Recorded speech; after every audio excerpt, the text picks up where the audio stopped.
All right, so that's on and we still have people hopping in.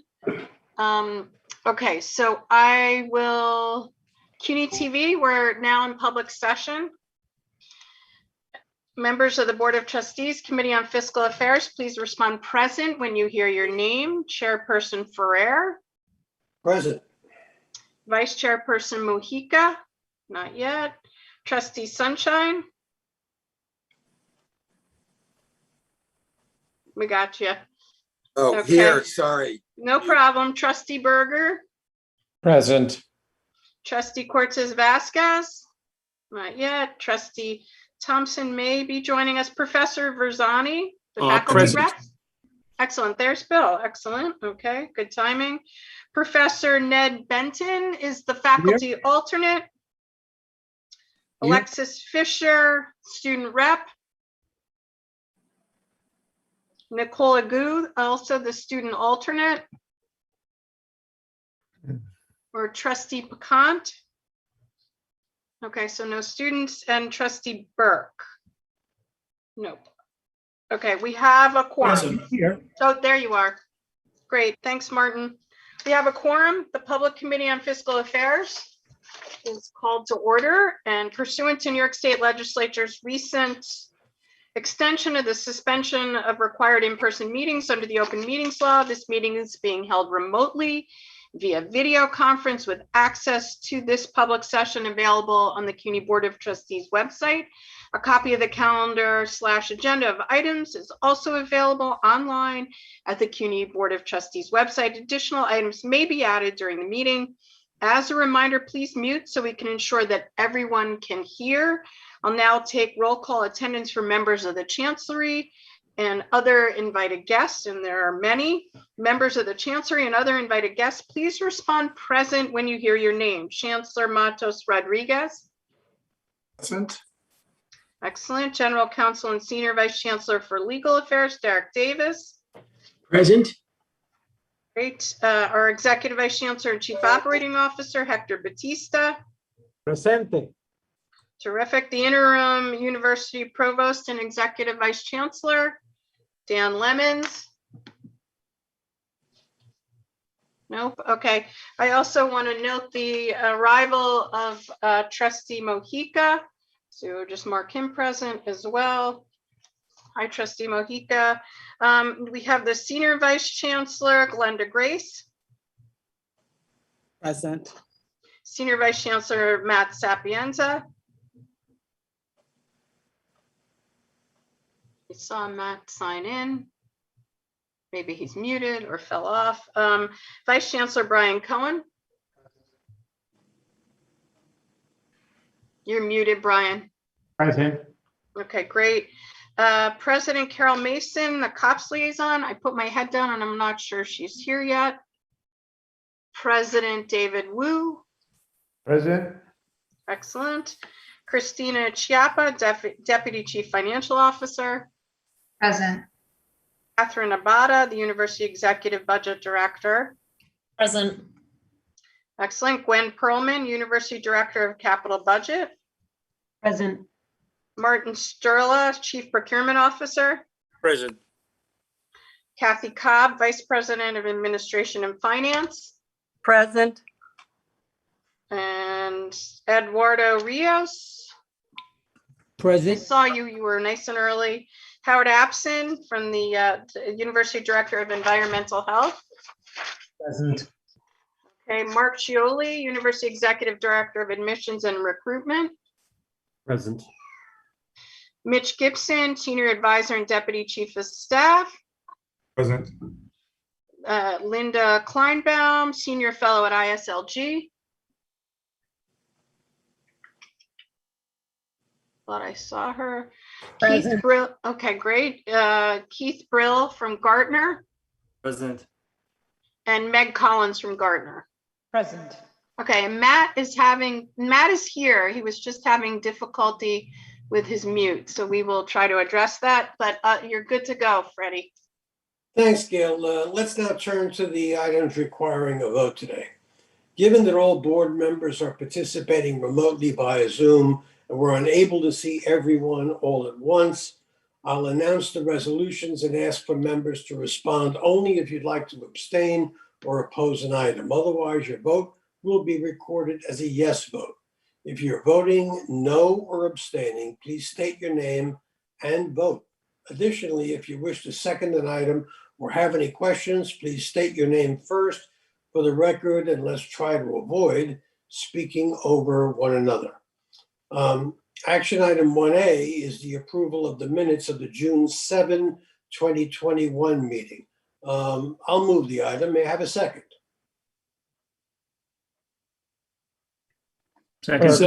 Second.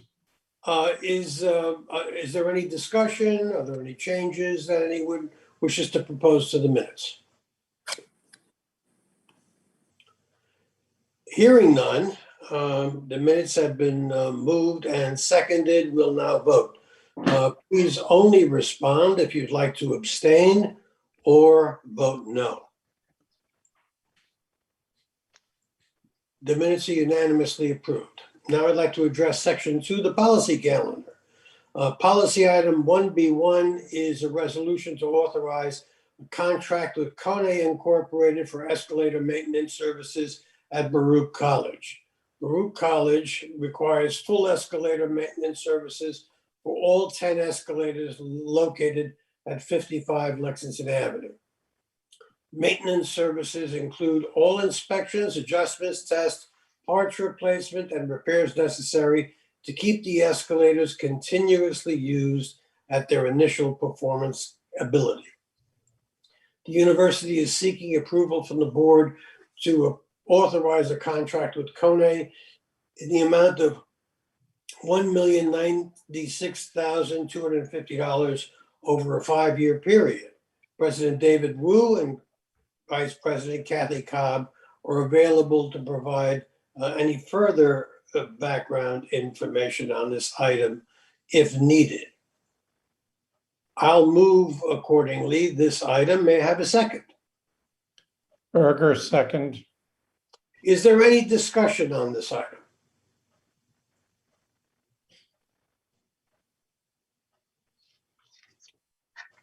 Okay, just for background, this item was withdrawn earlier. Comes back now with all the numbers making sense and agreeing with each other, and I think we're ready for a vote. Please only respond if you'd like to abstain or oppose. Policy item 1B2 is approved unanimously. Policy item 1B2A is a resolution to authorize a contract with Dreamland Security Services Incorporated to provide unarmed guard services at Kingsborough Community College. Kingsborough Community College requires unarmed guard service for its 70-acre campus to supplement its campus peace officer staff. The proposed agreement with Dreamland, a New York State and New York City certified minority-owned and locally operated security guard services provider, will provide that the college has enough officers to staff posts, which is critical to the health and safety of its students, staff, and faculty. The university is seeking approval from the Board of Trustees to authorize a contract with Dreamland Security Services Incorporated in the amount of $3 million over a 5-year period. Vice President Eduardo Rios will be available to provide further background on this item if needed. I'll move the item. May I have a second? Berger, second. Is there any discussion on this item? Vice President Rios, would you mind just reviewing with the committee how this requirement for unarmed security services above and beyond CUNY police has developed and is working out and emerges? Of course. Good afternoon. So the challenge has been hiring the replacements, full-time public safety officers for the campus. During the pandemic, we started off with 39 public safety officers, and it's attrition down to 20 now. In order for us to be able to maintain the campus, we need the uniformed guards, which as a requirement contract just means that as we get more full-time replacements, we will reduce the cost of the contract, and it will ensure that we're covered. Okay. Thank you. That's an important point to make. Any other comments or questions? No, I had a comment Mr. if I may. Chairman, the only thing I would add to this is Yes, that sir. as part of the strategic look at public safety, one of the areas that we're focused on, the chancellor has charged me and the university with putting together a strategic plan for public safety. One of the areas that we're really focused on is not only looking at how public safety overall, but also looking at our academy and looking at how we recruit and retain some of those and be able to have enough recruits to fulfill the needs of most of our campus.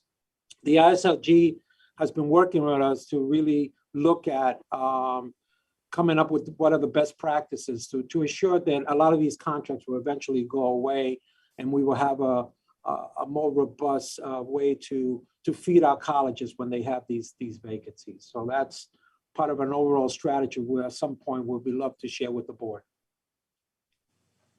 Thank you. That would be most welcome. Is there anything else? I'd like to ask a question if I may. Sir? I got a little confused in reading this, and that part of the whereas says it made it seem like it was going to be a 1-year stopgap while you ramp up your staff back up to, I think you said 39. And then there's a 5-year ask in the proposal. Is there anticipation that it's going to be that difficult to hire back full-time security personnel, or is the idea that there'd be a mix of personnel over the 5-year timeframe? It's sort of a combination of both. There have been some issues with the recruitment process. It's pretty arduous. And I think public safety as a whole right now, if we look at just the PD in general, it's getting very difficult to recruit officers. And as the EVC mentioned, one of the issues is the academies, and they're looking into how to maybe expedite the process or create more academies. So, and when you look at that, all campuses across the board are having a staffing challenge. One of the issues that we're encountering is that the pools are very thin. And when it gets to an allocation of guards per campus, we would ask for 7 or 8. And after the vetting process and background checks, we may wind up with 2. So it makes it it's very challenging right now to say in 1 year, we're going to staff up. And I think within the next 2 or 3 years, maybe in fact, we don't have to utilize the full contract. Well, that provokes several other questions, like what's the state of our readiness in terms of providing the training and providing these officers across the university? What's the nature of our training program in particular? Want to add anything to that?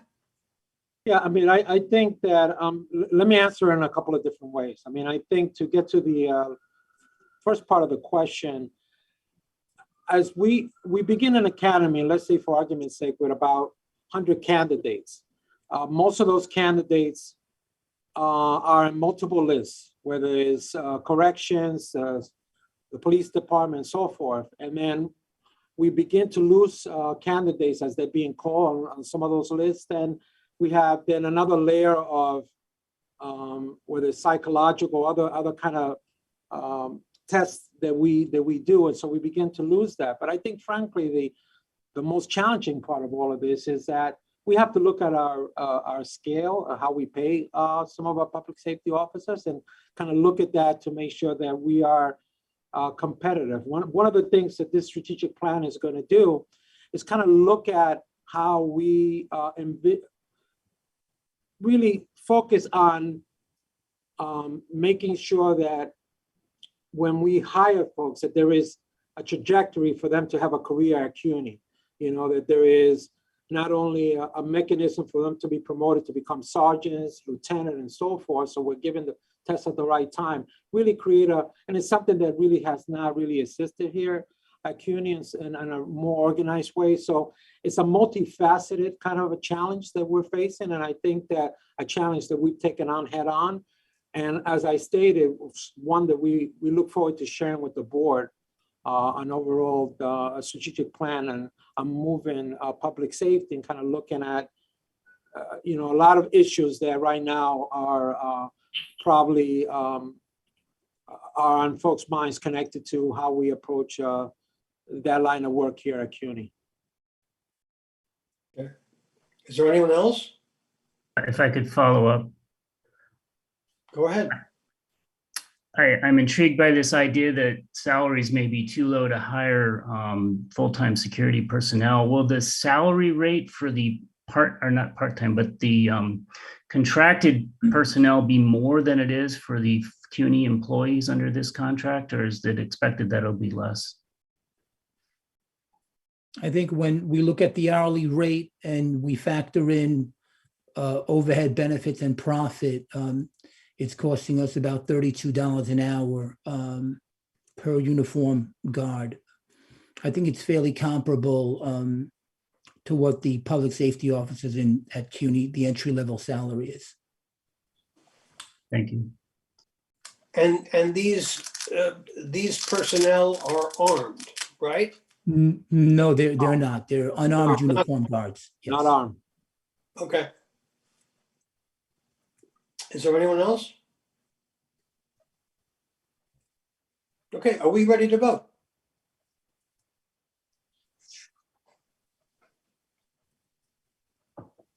Please only respond if you want to abstain or oppose.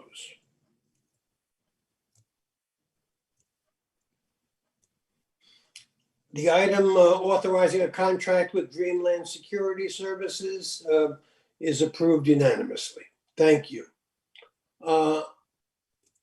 Item 1B3A is a resolution to authorize a contract with Veolia ES Technical Solutions LLC to manage CUNY's hazardous waste and emergency response needs. The university is required by the Resource Conservation and Recovery Act and other local, state, and federal laws to properly manage and remove hazardous waste generated on site. Failure to remain compliant with hazardous waste disposal can lead to public corrective action penalties and fines from the US EPA, and as well as the New York State Department of Environmental Conservation. The university is seeking approval from the board to authorize a contract with Veolia ES Technical Solutions LLC in the amount of $7,122,414.10 over a 5-year period. This vendor will assist the university in staying compliant and providing the best management practices related to waste disposal. University Director of Environmental Health, Safety, and Risk Management, Howard Absan, will be available to provide further background if needed. In the meantime, I'll move this item. May I have a second? Berger, second.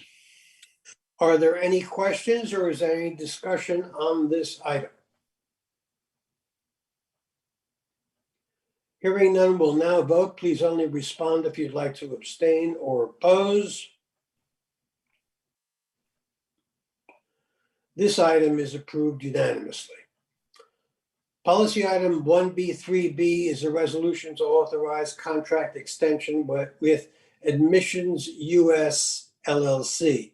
The university requires a customer relationship management tool to manage communications, track interactions, streamline complex processes, ensure continuity of student services across various units on campuses throughout the enrollment cycle from admissions to graduation. The university currently has a subscription with admissions to provide these services, which will expire on October 14, 2021. The university would like to renew the subscription with Admissions US LLC for 2 years. A competitive selection process is currently underway to award a new multi-year contract for customer relation management, subscription software, and related services. University seeking approval from the Board of Trustees to authorize a contract with Admissions US LLC in the amount of $3.2 million over a 2-year period. University Executive Director of Admissions and Recruitment, Mark Chioli, will be available to provide further background on this item if we need him to do that. Are there any questions or comments on this? Well, I have one for the University Executive Director of Admissions and Recruitments. What does this do that CUNY First doesn't do?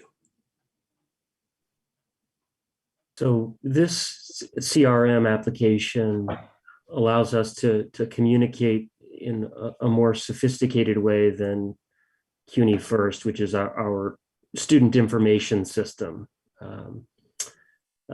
The colleges have been using it since 2009 to communicate with prospective students, applicants, enrolled students, and the graduate colleges have been using it as an application to capture applicant data and a tool, a more agile tool that they can customize to evaluate graduate applicants as well. Some of those functions are performed in CUNY First, but the ability to communicate, to send email campaigns, and to allow the colleges to adjust those campaigns and customize some of that interaction is a little more agile than the student information system. I would also defer to my colleagues here in CIS if they have any additional context there. Well, I have a follow-up question. Yes, sir.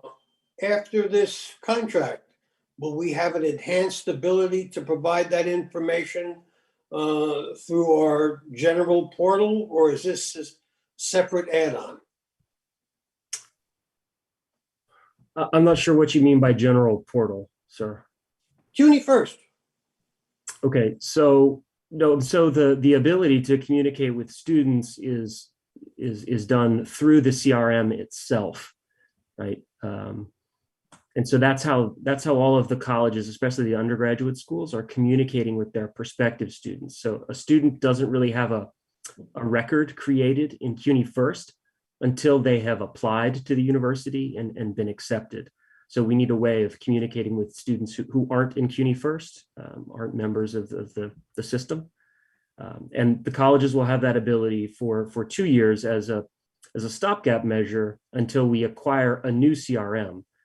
As you might imagine, CRM technology has changed quite a bit since 2009. And so we are eager to finalize the competitive process and acquire a solution that's more cutting edge that will eventually be transformative for many of the admission and enrollment processes at CUNY. But until we get that over the line and implement it, which will take 1.5 to 2 years, the course of this extension, we need a stopgap solution. If I can just add something to that, Chairman Ferrer. CUNY First was not, PeopleSoft software doesn't have a sophisticated CRM solution that has been used by admissions and other parts of the university. These tools have been evolving rather rapidly with really sophisticated communications through text messaging and emailing and social media. And the CUNY First system doesn't have those features. But more and more cloud-based solutions. Quite some time. More and more cloud-based solutions are actually enhancing their features to include a lot of the CRM functionalities that the university would probably be benefiting from.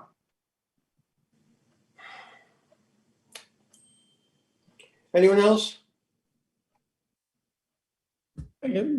I guess, will there come a time when we have our own system that can do everything we need our system to do? We have CUNY First, and clearly it's inadequate for all of our needs. Is there any prospect for our moving towards a time when we have our own system that is adequate for our needs?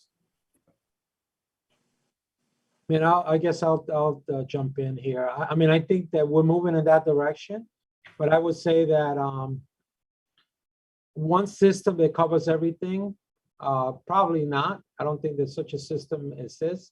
I mean, I think there are multiple systems that we're going to be bringing in that are going to be cloud supported, that are going to get us to where we need. I mean, I think the most challenging part of all of this, and Gardner's going to talk a little bit more later, is finding a system that actually is on the student side of the house. I mean, I think that that is the most difficult part of all of this, right? But I think that on the HR, finance, and some of the other areas, we're definitely moving in that direction. And you'll hear more from Gardner a little later.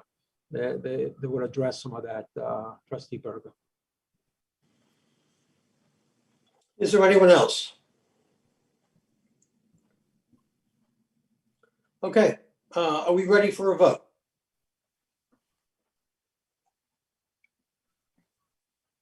Please only respond if you'd like to abstain or oppose. The item passes unanimously.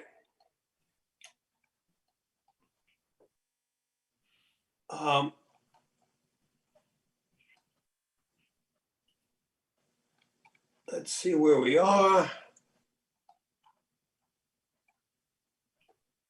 1B3D is a resolution to approve. Sorry, we need 1B3C. Sorry, Freddie. Oh, I thought something was wrong. Okay, so did we move in second 1B3C? No, we have to If not, introduce I it. move it. If not, I move it. Is there a second?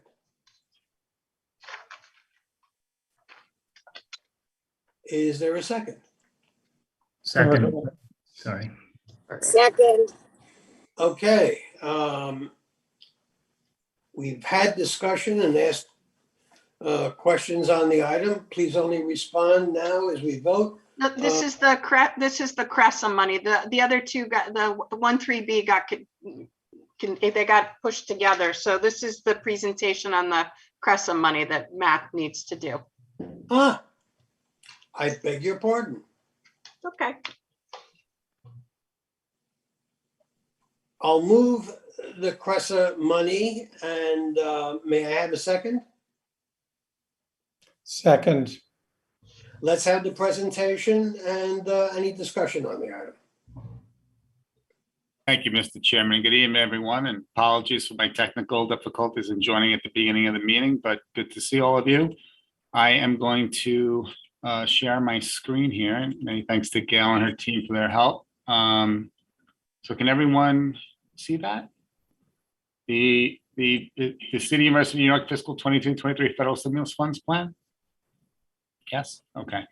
So we're presenting to you tonight the other eligible uses from both the CRISA and ARPA federal stimulus funds. And just to provide a little background before we get into the numbers, the federal government has given the university and other colleges and universities throughout the country 3 rounds of federal stimulus money. The first being the CARES Act, the second being what we refer to as CRISA, which is the Coronavirus Response and Relief Supplemental Appropriations Act.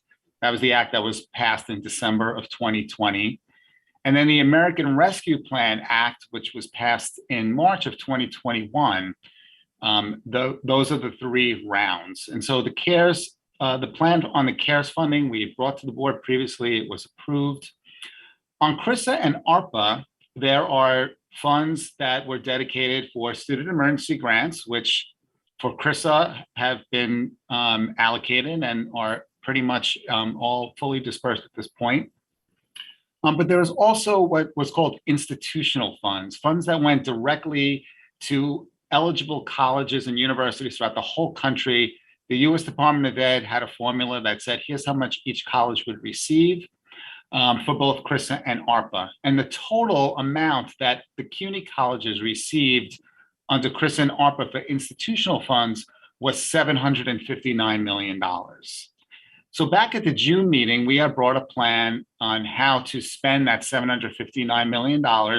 Some of that plan, about $373 million of it, were for specific uses. The remainder, about $386 million, which you see in that first column on your screen, was for college decisions and on how they would best spend the college discretionary amounts. And so we committed at the time, back at the June meeting, that we would ask the colleges for their plans on how they intend to spend the 386 million, and that we'd bring it back to the board fiscal committee for approval.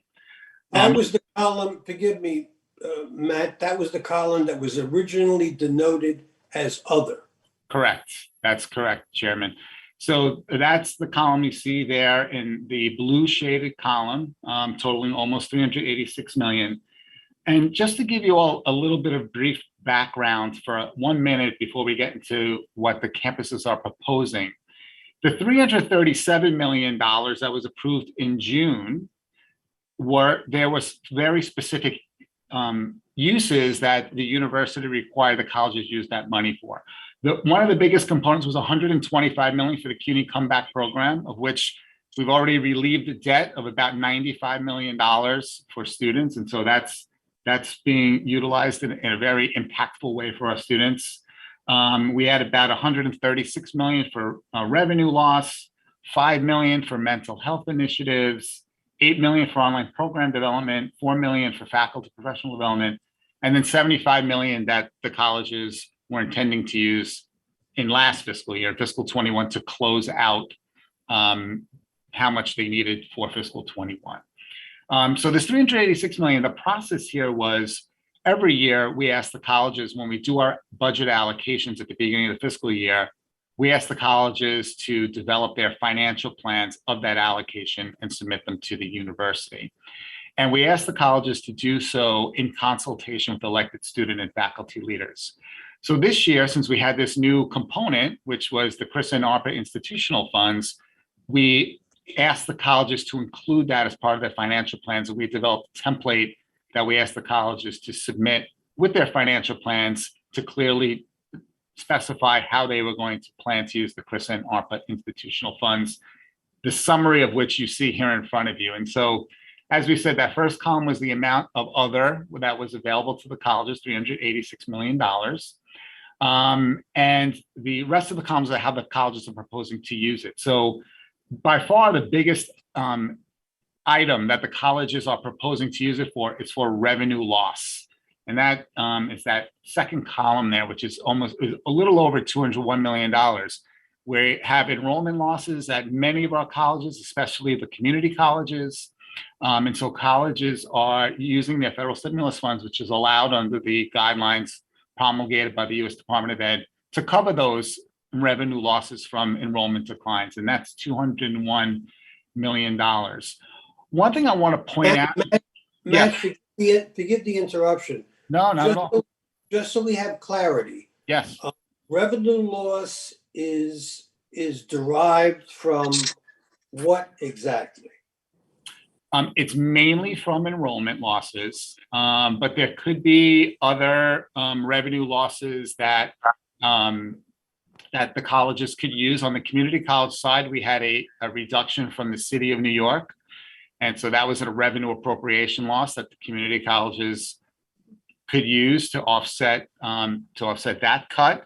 And then there's other losses from some of the other revenues that are generated on campuses every year. It could be auxiliary enterprises, the bookstore, the parking, the cafeteria, all of those other things that generate revenues from year to year. The U.S. Department of Ed is allowing colleges to cover those revenue losses as well. But the majority here are from enrollment revenue losses, especially at the community colleges.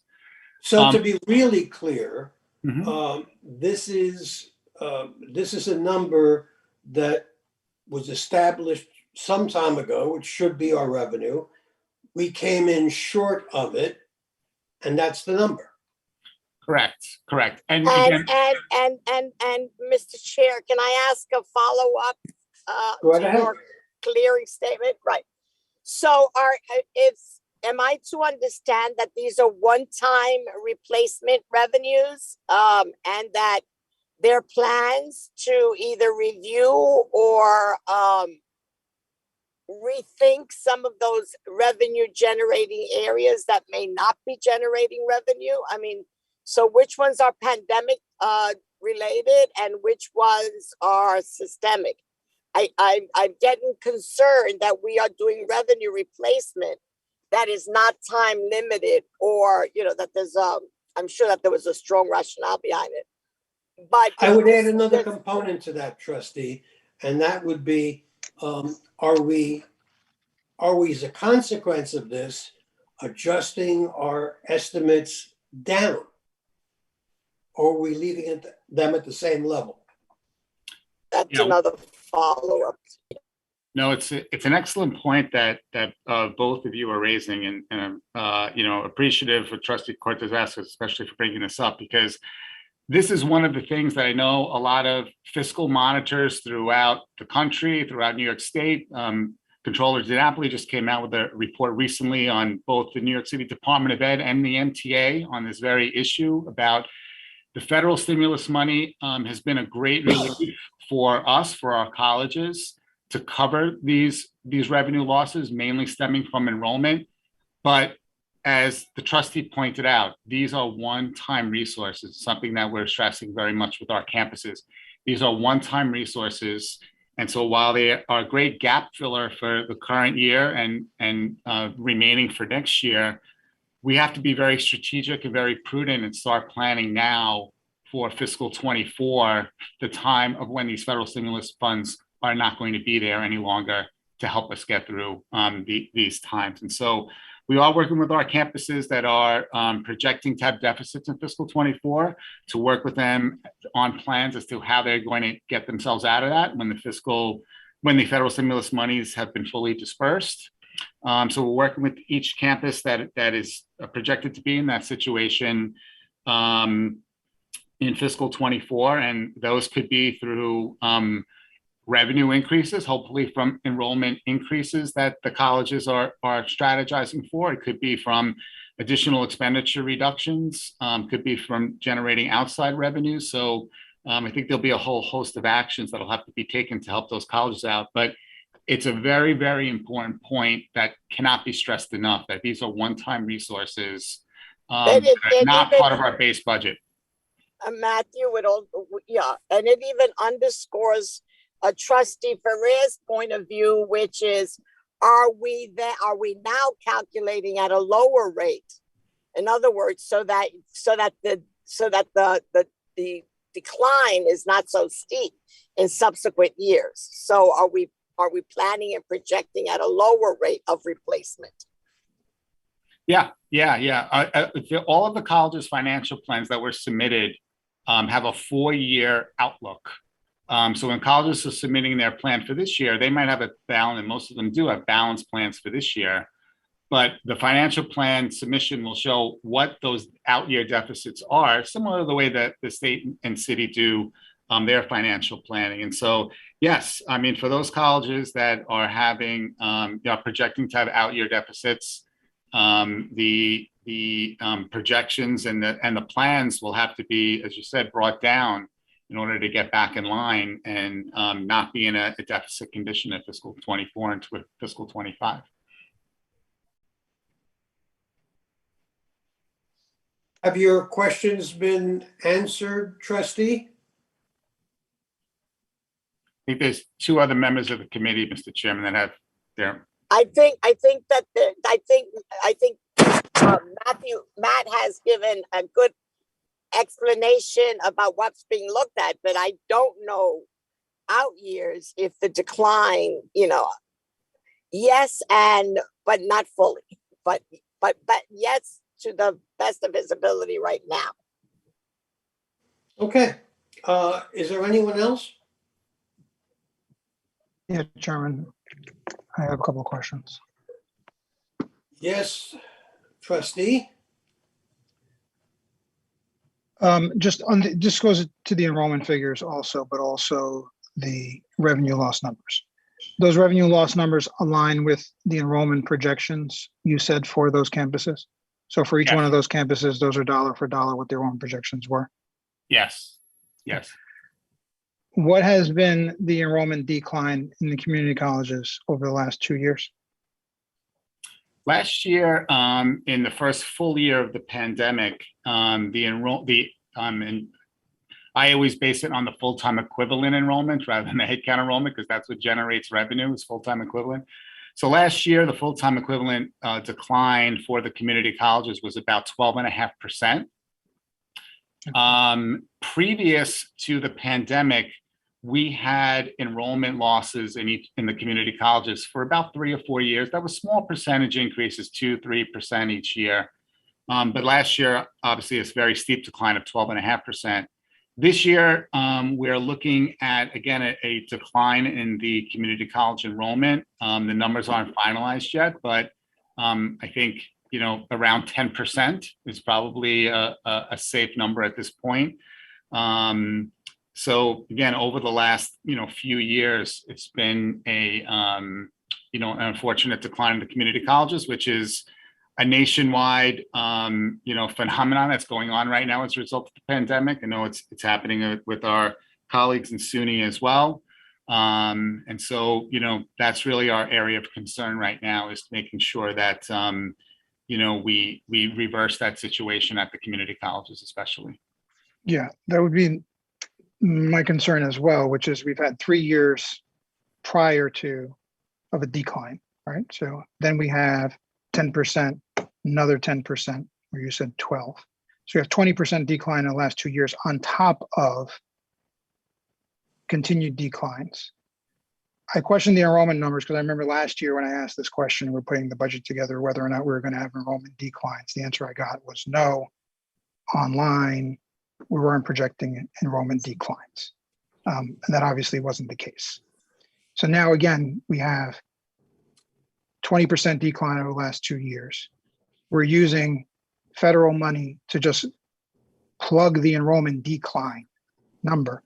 What's the plan to deal with what is a long-term change, right? This is not, you cannot just say it's the pandemic.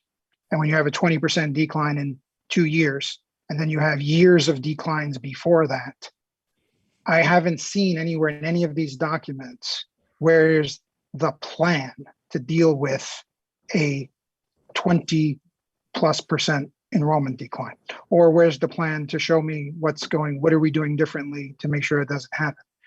Do we know what the fall enrollment numbers were that started this semester? Yeah, that's what I was referring That's to. the 10, that's the Yeah. another 10%? Okay. Yes.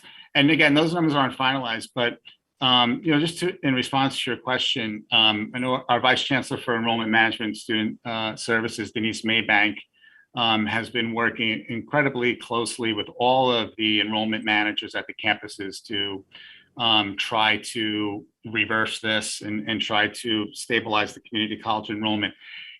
It's so interesting on community college enrollment because historically, and we have data going back 30 years, historically, community college enrollment has had a very direct relationship with state employment figures, meaning that when the unemployment rates in New York State and New York City have gone up, community college enrollment has gone up, and the reverse. And so prior to the pandemic, when the economy was doing really well in the state and city, I think we were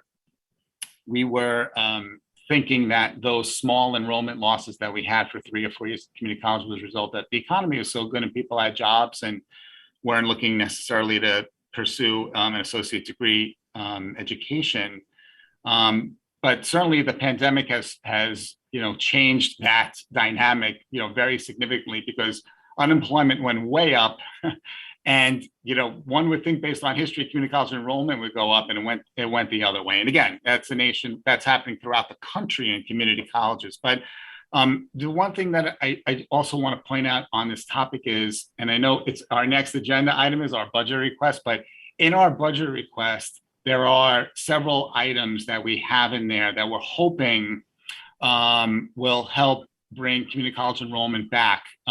One is an investment in adult learners, those people that have some college credits but not a degree, to bring them back to the community colleges. We want to strengthen the partnerships with the City Department of Ed. We think that was a key link that was disrupted as part of the pandemic, where students were not physically in their high schools and did not have that physical interaction with their high school counselors in terms of I'm going to sit in the high school counselor's office and the counselor is going to sit with me to fill out the CUNY application. Those type of relationships were broken.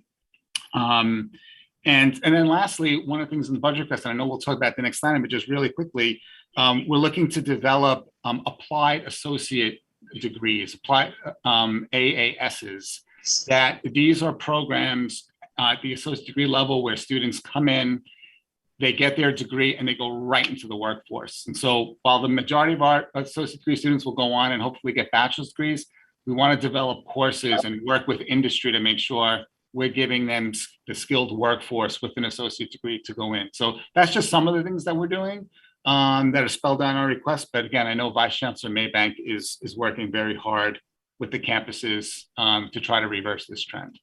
Yeah, I've seen some of those things, and we can talk about them in the next presentation. But this is not a problem of this last year, right? So this is 5, 6, 7 years.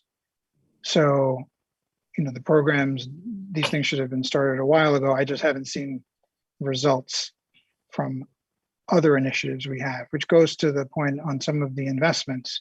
We have investments in prior years too. Yeah. So we go back and look at the results of some of these investments to see, did these efforts result in any meaningful change?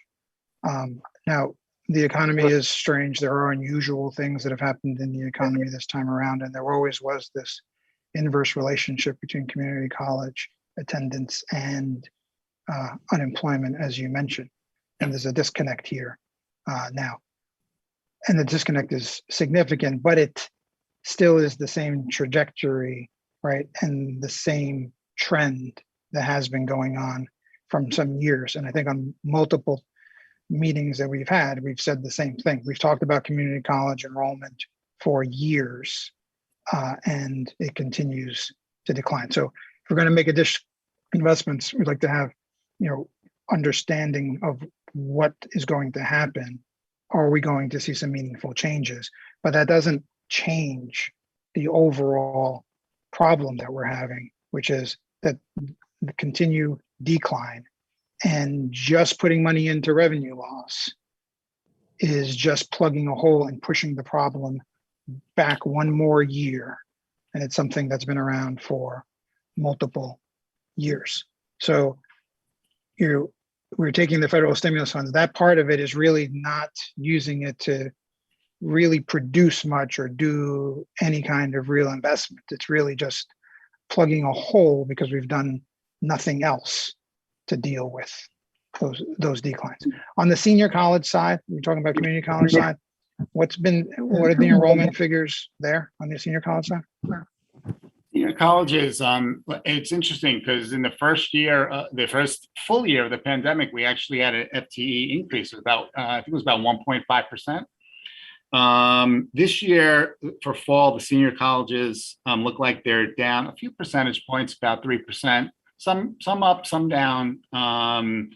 But overall, the senior colleges are down, a small amount, about, like I said, about 3%. But senior colleges, up until this year, we've had several years in a row of some pretty good increases overall. And so the enrollment there has been very stable, and especially graduate enrollment at the master's level has been very strong. What are we projecting for the year that this budget would be in effect for in terms of enrollment for both community colleges and senior colleges? Do you mean as part of the fiscal 23 budget request? Yes. We're at the request is projecting flat enrollment at both the seniors and the communities. Obviously, we're hoping for increases, but the assumption in the request is that enrollment will stay flat at this year's levels. So even with the fall semester being down on both the community college and the senior college side, we're projecting flat enrollment going forward. So we're going to reverse that trend. Yes. Okay. Thank you. Is that projection warranted, given the circumstances? Well, I think at the senior colleges, we've had several years in a row of increases, and this fall, it's down a little bit. So I think it's warranted at the senior colleges. At the community colleges, understood that we've had several years in a row of decreases, but we are focusing very much, and like I said, our Vice Chancellor for Student Services is, has a committee together of folks that are meeting on this, and so we actually like to see community college enrollment go up. We're assuming flat to be a little conservative, just so that we can stem the tide of stopping the decreases. But we're actually hoping that we can have increases for next year. So, again, we think we're being conservative by saying flat, just to kind of stop the bleeding, and then hopefully get back into a time frame where we'll have some actual increases at the community colleges. Well, Matt, and I know I had asked this question at the previous informal discussion with respect to enrollment, but I think it's still important to see how we're doing on senior colleges, and as a separate matter, community colleges, with respect, or as compared to our peers in the region, nationally. It would be good to see what's going on there, because I'm not sure we understand the entirety of the picture. Yeah. Matt, can I jump in, Matt? Of course.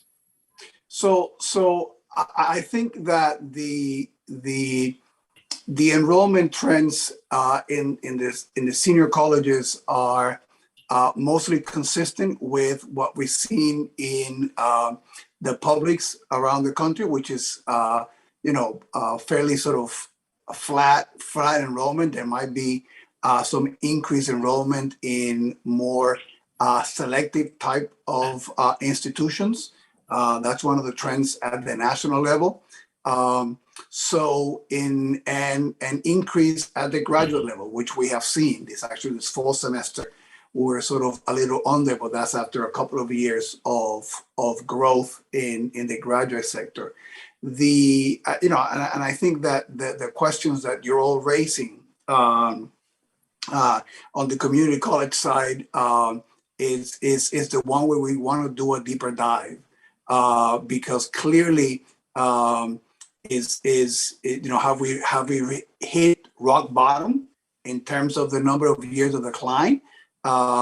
Will those numbers improve as New York City starts to come out of the economic recession? And with some of the individuals that traditionally would come to community colleges, begin to want to start coming back again because there's more stability in their lives, or are there some students sort of seeking other kinds of alternatives that we might need to also explore, right? In terms of shorter degrees, more credential type work.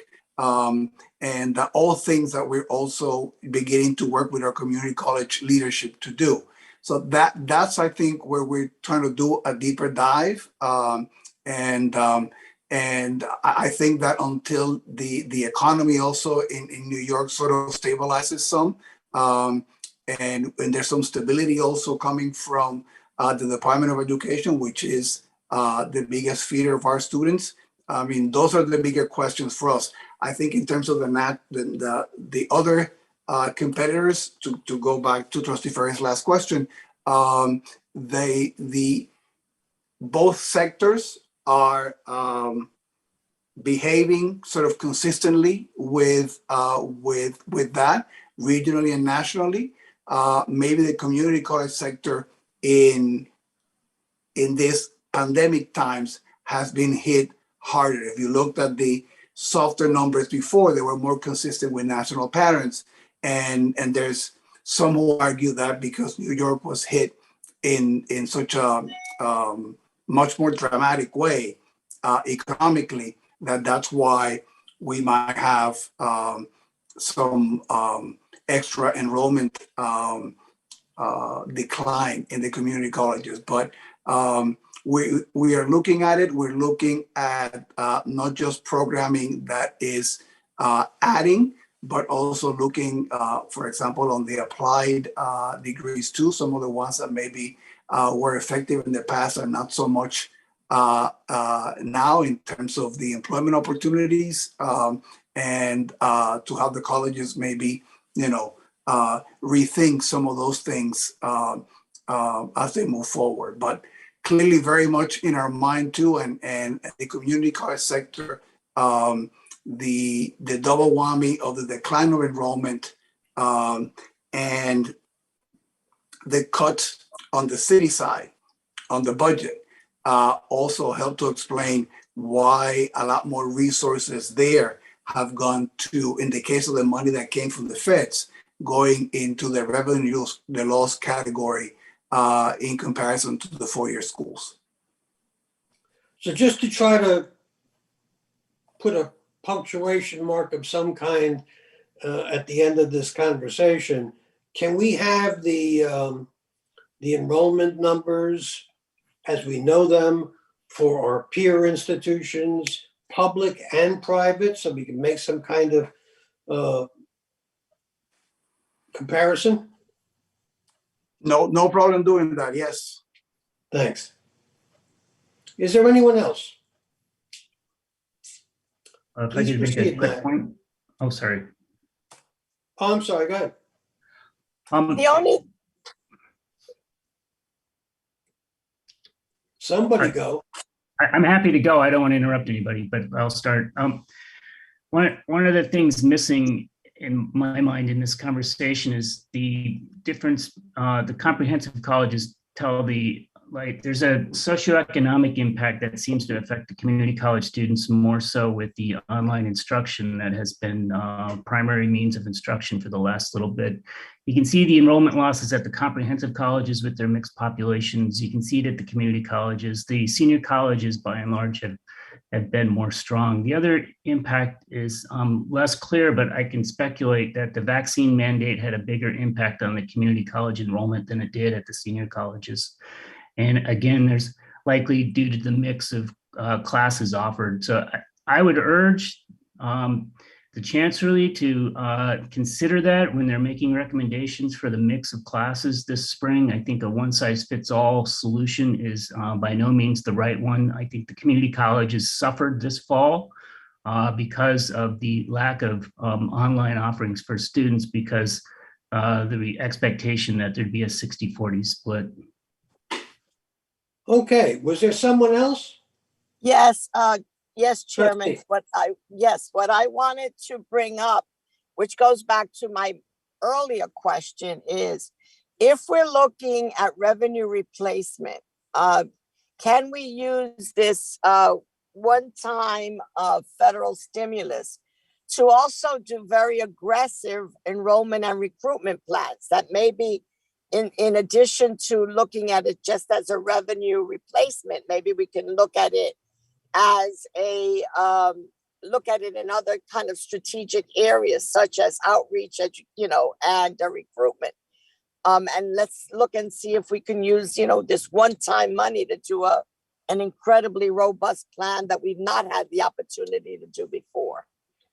Yeah, it's a great point, Trustee Cortez asks, but unfortunately, the U.S. Department of Ed's Doesn't let regulation us. won't let us do recruiting of new students with the federal money. Que tonto. Okay. Do we have anything further on this, Matt? Well, I just want to point out that, once revenue loss is considered, that leaves remaining funds that you see in the other columns there that the colleges are planning to use for faculty professional development, indirect costs, which is allowed under the U.S. Department of Ed regulations. Information technology costs is a big category there, 55 million. Online program development, almost 40 million for reopening costs, and then student support and retention, another 60. So these are the plans that the colleges put together in consultation with their elected student and faculty leaders. And so, as we promised, we wanted to bring it back for the consideration of the fiscal committee. Is there anyone else on 1B3C? Okay, I'll move the item. May I have a second? Second, Second. Is there any further discussion on this item? Hearing none, we'll now vote. Please only respond if you'd like to abstain or oppose.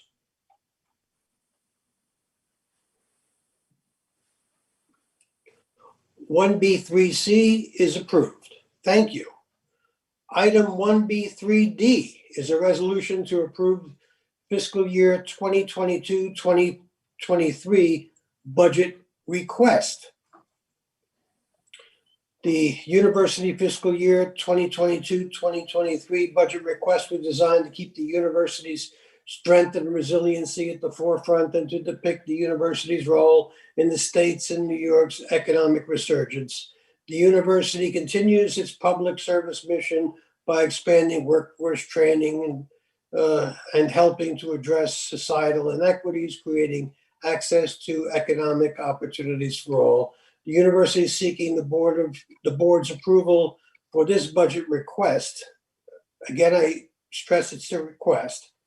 This document requests additional operating funds of $313.3 million from New York State and $103 million from New York City as an investment in the university to assist the state and city in rebuilding the New York economy. In addition, the university is also requesting $1.247 billion in capital projects to provide up-to-date facilities to further our mission as part of a 5-year capital plan totaling $5.675 billion.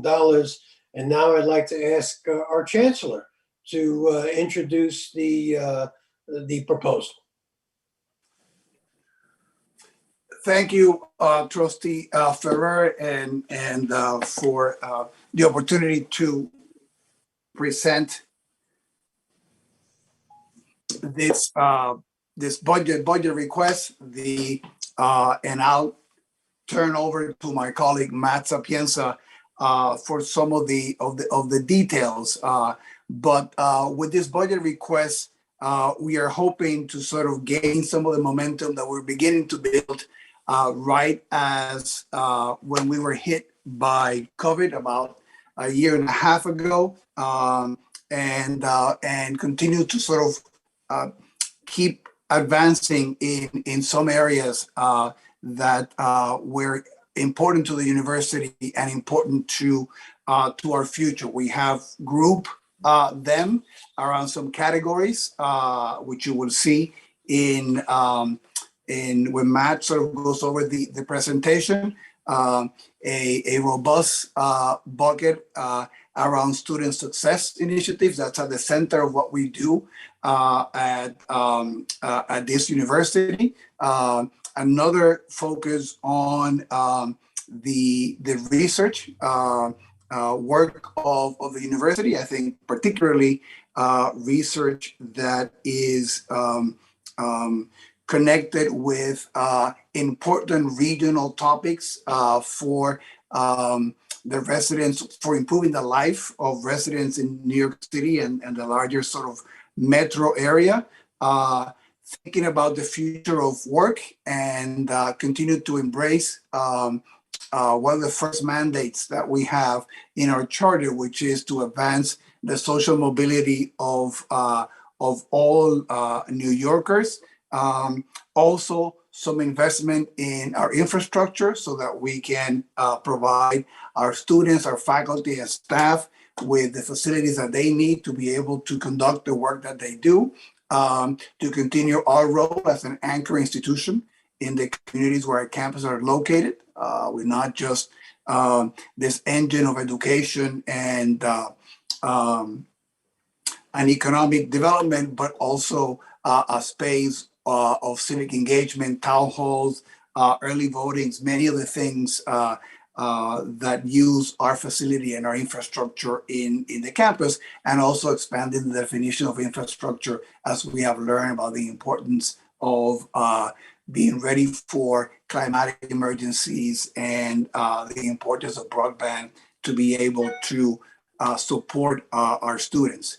These areas have increased in their importance as we're getting ready to move the city and the state out of the economic malaise that has come as a result of the COVID pandemic. So if we thought that some of these investments were important before the pandemic, CUNY's key role as an indispensable partner to advance the city's and the state's economic recovery efforts makes some of these investments even more vital. The items presented here speak to some of the priorities and themes that we have discussed in this board over the last 2 years. We have talked about a desire in this board to move away from a large dependence on contingency and adjunct faculty and the benefits of more full-time faculty in the instruction of our students and in the efficiency of our operations. We have talked about expanding our footprint in the career engagement development of our students, in our contacts with industry, in the revision of our curriculum to be updated to sort of meet the needs of our economy. You've heard me use my favorite expression also as wanting to be known as a patron saint of paid internships for our students as a way for them to do experience learning and advance their education while they're making some additional dollars. We've also talked about supporting the overall wellness of our students. We talked about our needs in additional mental health support for our students, addressing issues of food insecurity, housing insecurity, childcare, which are so important to so many of our board members and the members of the CUNY community. We also been wanting to have our facilities be in the best condition they can be. And as we have in this pandemic learned about the importance of things like HVAC and ventilation as they're associated with the transmission of the virus, we want to double down on the investments in those areas to guarantee the safest environment for all our community members. On the capital side, we want to highlight a number of key new, in addition to the investments in critical maintenance, we also want to bring out a number of key projects which we think are very much in tune with the economic development and the economic recovery of the city, particularly in some of the neighborhoods hardest hit by the pandemic. And we also want to continue expanding the number of great faculty that we have that conduct research that has a direct impact on the quality of life of all New Yorkers. So those are the values and the guidance that we've gotten from our conversations and our interaction with the board, with the other members of the CUNY community. We are beginning to get out of this COVID mode, and we think that these investments are the right ones to keep us going towards the future. So with that, I yield the floor to our numbers guy, Matt, to guide through the rest of the presentation. Thank you, Chancellor.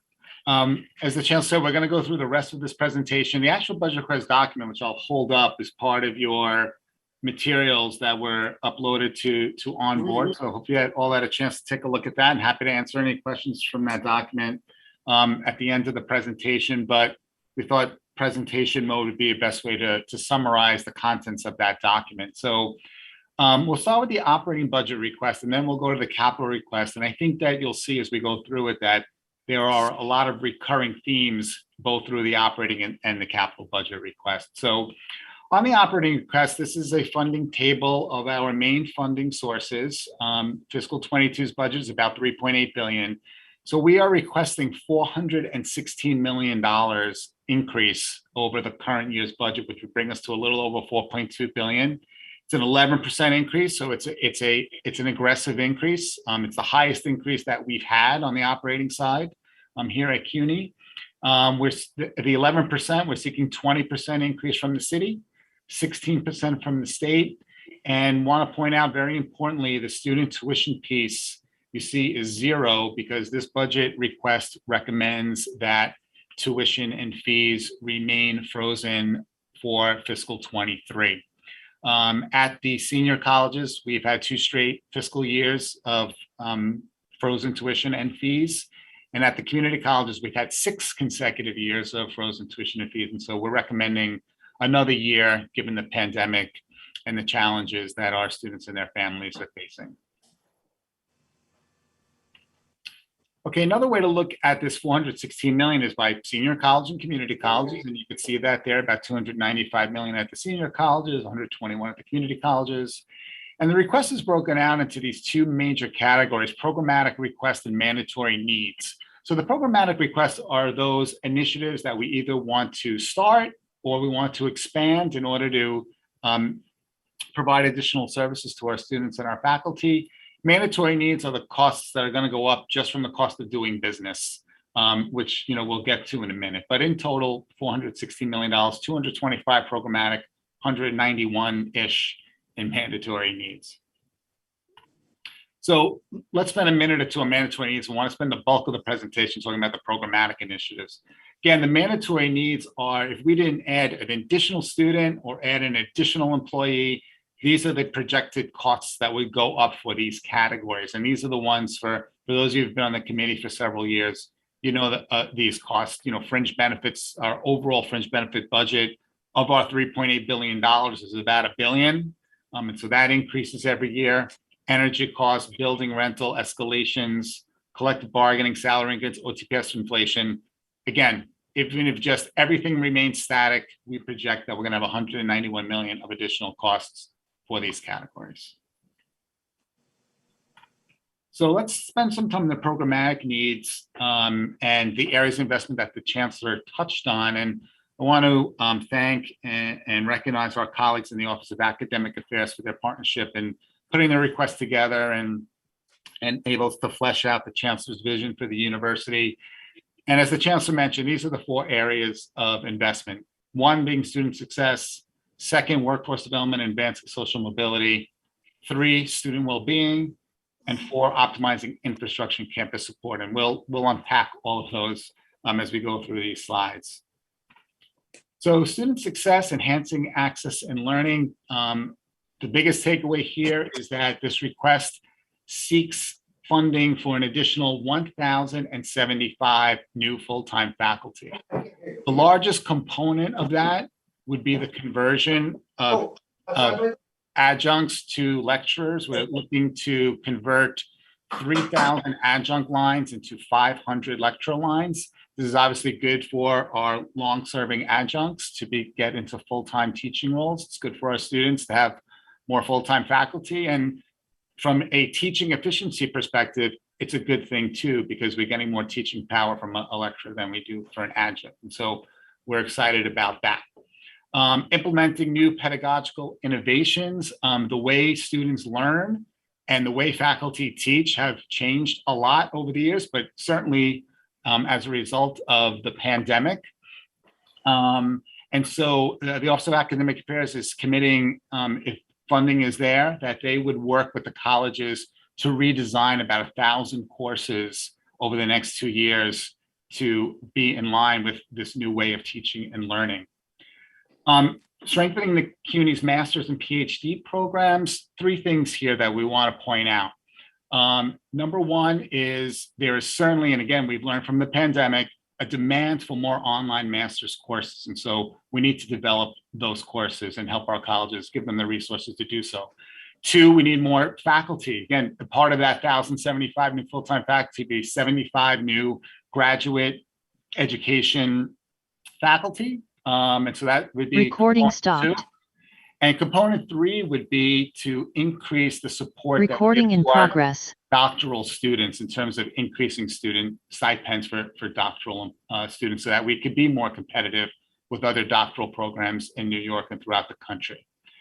Moving on to the bottom row, expanding online educational resources, OER. We're so grateful to the state of New York. For the last several years, we've had a $4 million allocation for OER, which has helped our students very significantly in terms of being able to obtain their course materials inexpensively and get them electronically rather than having to buy a textbook. And so we're looking for the city to match that in the budget request, another $4 million for the community colleges, so we could expand that to the community colleges. And speaking of expansion, as we mentioned earlier, as part of the enrollment conversation, we have such good programs and such strong programs and partnerships with our city public schools, the New York City Department of Education, whether it's College Now, the P-TECH schools. We want to expand investment there so we can grow those. In any 1 year, about 70% of our students come from the New York City Department of Ed. So it's incredibly important that we strengthen those relationships. And then the last, we also touched on this as part of our enrollment discussion just a few minutes ago, serving adult learners. There are estimates show that there's about 1 million New Yorkers that have some college degree, some college credits, I should say, but don't have their degree yet. So we want to try to get those students, not only spend resources to get them back, but also invest in them so that when they're here, they're getting the supports that they need in order to achieve their degree. Okay, next category is workforce development and advancing social mobility. And again, this is something that the chancellor has spent a lot of time talking about and underscoring in his little over 2 years as chancellor. We want to expand connections with private industry partners. We've announced some really good partnerships, CUNY Futures in Finance, which was announced over the summer, partnerships with Bloomberg, partnerships with Goldman Sachs. We need to do a lot more of that. We're here in New York City and we should leverage those relationships. Internships to students. We have a terrific program, CUNY Core, that's been in existence since 2013. We've never received any public support for that program. We've always self-funded it. And so we're looking to expand that to provide students with the opportunity to get internships so that they can help pay for the cost of attending college, but also give them that terrific experience so that when they graduate, they have that on their resume, that they had this internship experience. We talked about, again, as part of the enrollment discussion with community colleges, and the chancellor mentioned it, creating these applied associate degree programs for students to get their associate degree and go right out into the workforce. And then our career centers, we have career centers at all of our campuses, but we certainly need to staff them up more, have them be open for longer hours so that our students, as they're getting ready to graduate and even while they're underclassmen, that they have those opportunities for jobs while they're here with us and when they get their degree. Third area of investment, student well-being. Again, something that the chancellor has talked about a lot over the last years and certainly has been made at a very higher priority level given the pandemic. That first box there, eliminating obstacles to academic success. So many times when CUNY students are asked and surveys are done about the impediments, the obstacles to getting their degree. Yes, we want to keep tuition and fees as low as possible, and that's a priority. But it's the other things that get in the way, financial things, housing, food insecurity, the costs of commuting to and from class every day. These are things that we're looking for investments in to remove those obstacles from our students. We want to enhance our childcare services. We have 17 childcare centers on the campuses. They do great work. They can do even better if we have investment in them and can hire more employees to work in those centers, that we can have expanded hours, that we could serve more of our student parents. We want to continue the expansion of mental health services. Again, we're very grateful to the state of New York. They allocated $1 million in the fiscal 22 state budget for mental health needs. We allocated $5 million of the CARES Act money for mental health last year, another $5 million from the CRISA and ARPA allocations this year. Again, as we talked about earlier, that federal stimulus money is going to go away. And again, we're grateful for the state's investment of $1 million, but we know we need a lot more there. And so we're looking for the state and city to invest more in mental health. And then physical health is really important as well, which again, we've all painfully had to learn through the pandemic. And our campus health services, again, do terrific work, but similar to the childcare centers, we need better staffing there. We need more hours so that we can better serve our students. Last category of investment, optimizing infrastructure. That first item there, university's facilities in regular maintenance. We're gonna, in just a minute, talk about the capital needs, but there's so much that we need from the day-to-day minor maintenance, minor repairs. Whenever we've had reductions historically at the university, the number one thing that the campus presidents always choose to reduce first, and understandably so, is maintenance from the operating budget side. And so we need some more investments there. So again, those minor repairs, those things that really enhance the day-to-day experience of our students and faculty are improved. Government Community College, again, when we get to the capital request, we'll talk about our plans for a future home and a permanent home for Gutman, but that obviously will take several years until we're ready to move in. And so we're looking for additional rental space for Gutman Community College so that they can grow their enrollment. The interest is certainly there.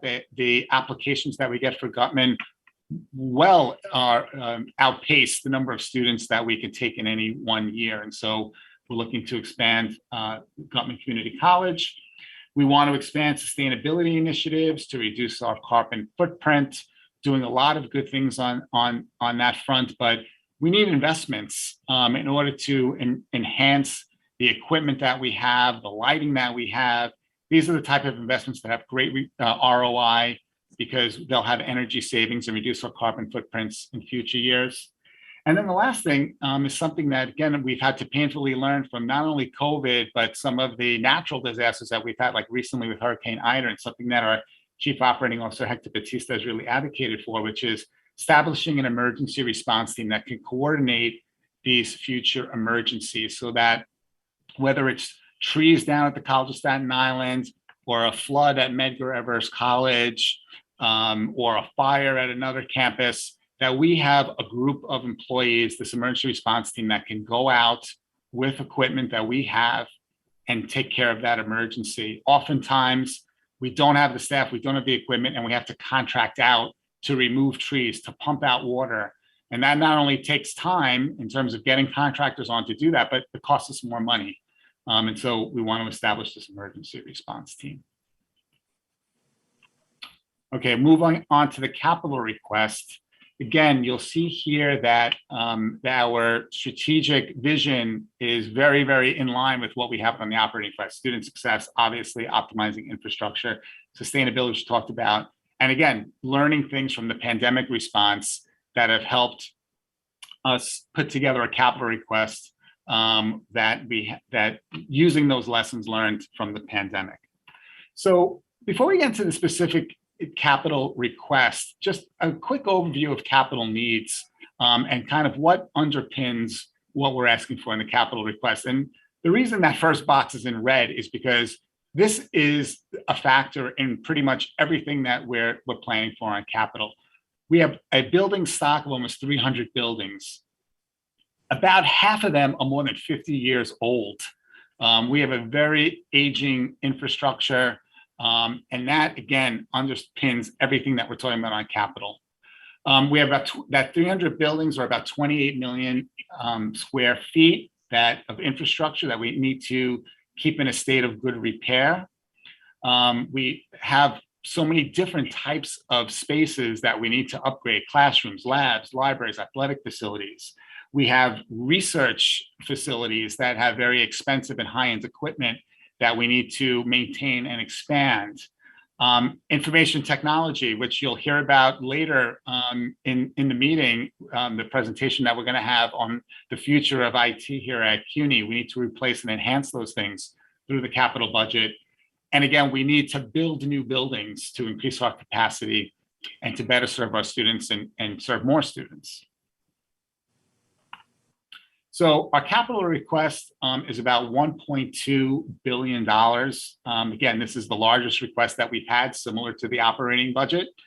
It's broken out here by senior colleges and community colleges, a little under $1 billion for the senior colleges, a little above $250 million for the community colleges. And this is part of our 5-year capital plan, in which we're seeking about $5.7 billion. And the capital budget is broken out by 2 categories, similar to the operating budget: capital renewal and strategic initiatives. And so we'll go into that now. Capital renewal, these are the things that we're seeking in fiscal 23 as part of a larger 5-year plan for these items. And again, these are just some of the highlights. 128 million to upgrade our information technology initiatives, as EVC Batista was talking about earlier, going to more cloud-based solutions.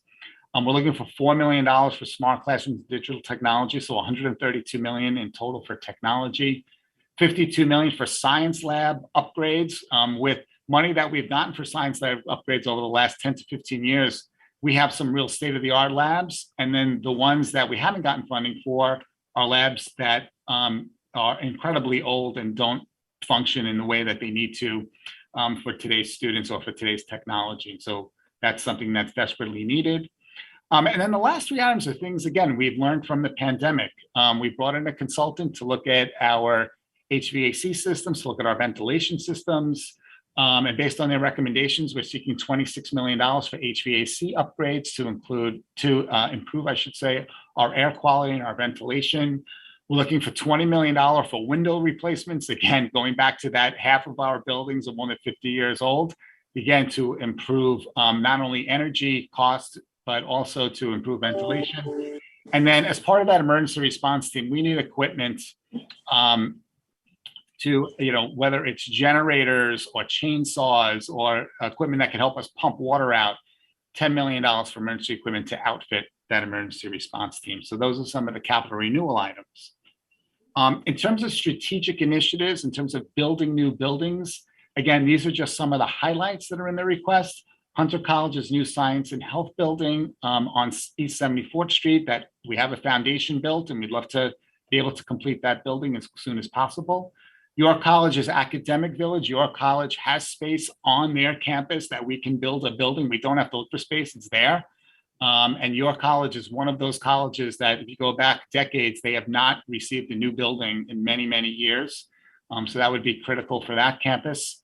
Similar story at Hostos Community College, has not had a new building in many, many years. And so we're looking for an allied health and science building complex.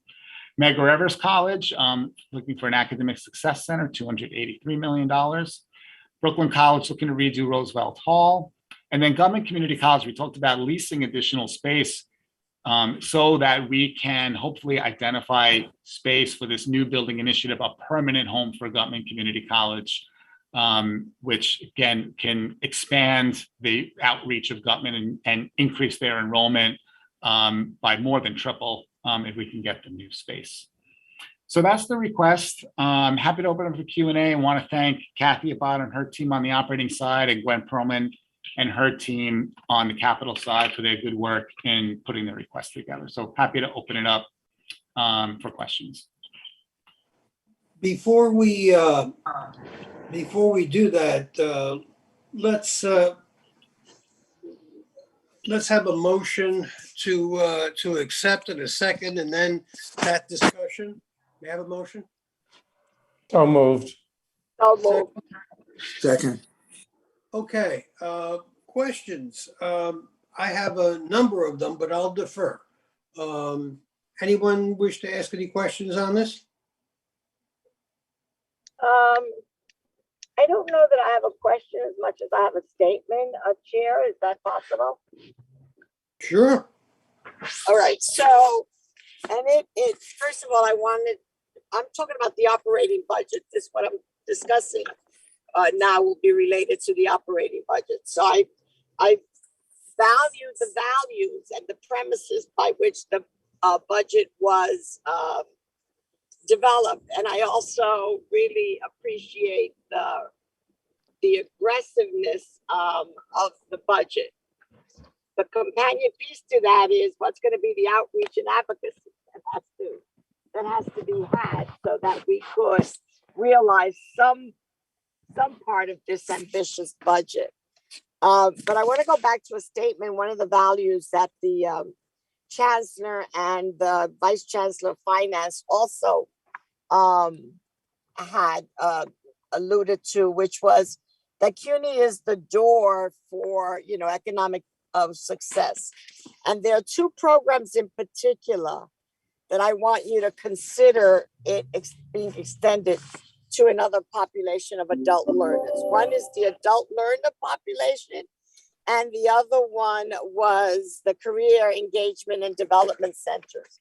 And there is a growing population in the city of New York that is going to have to be part of the workforce, and which probably needs some skills enhancement and development.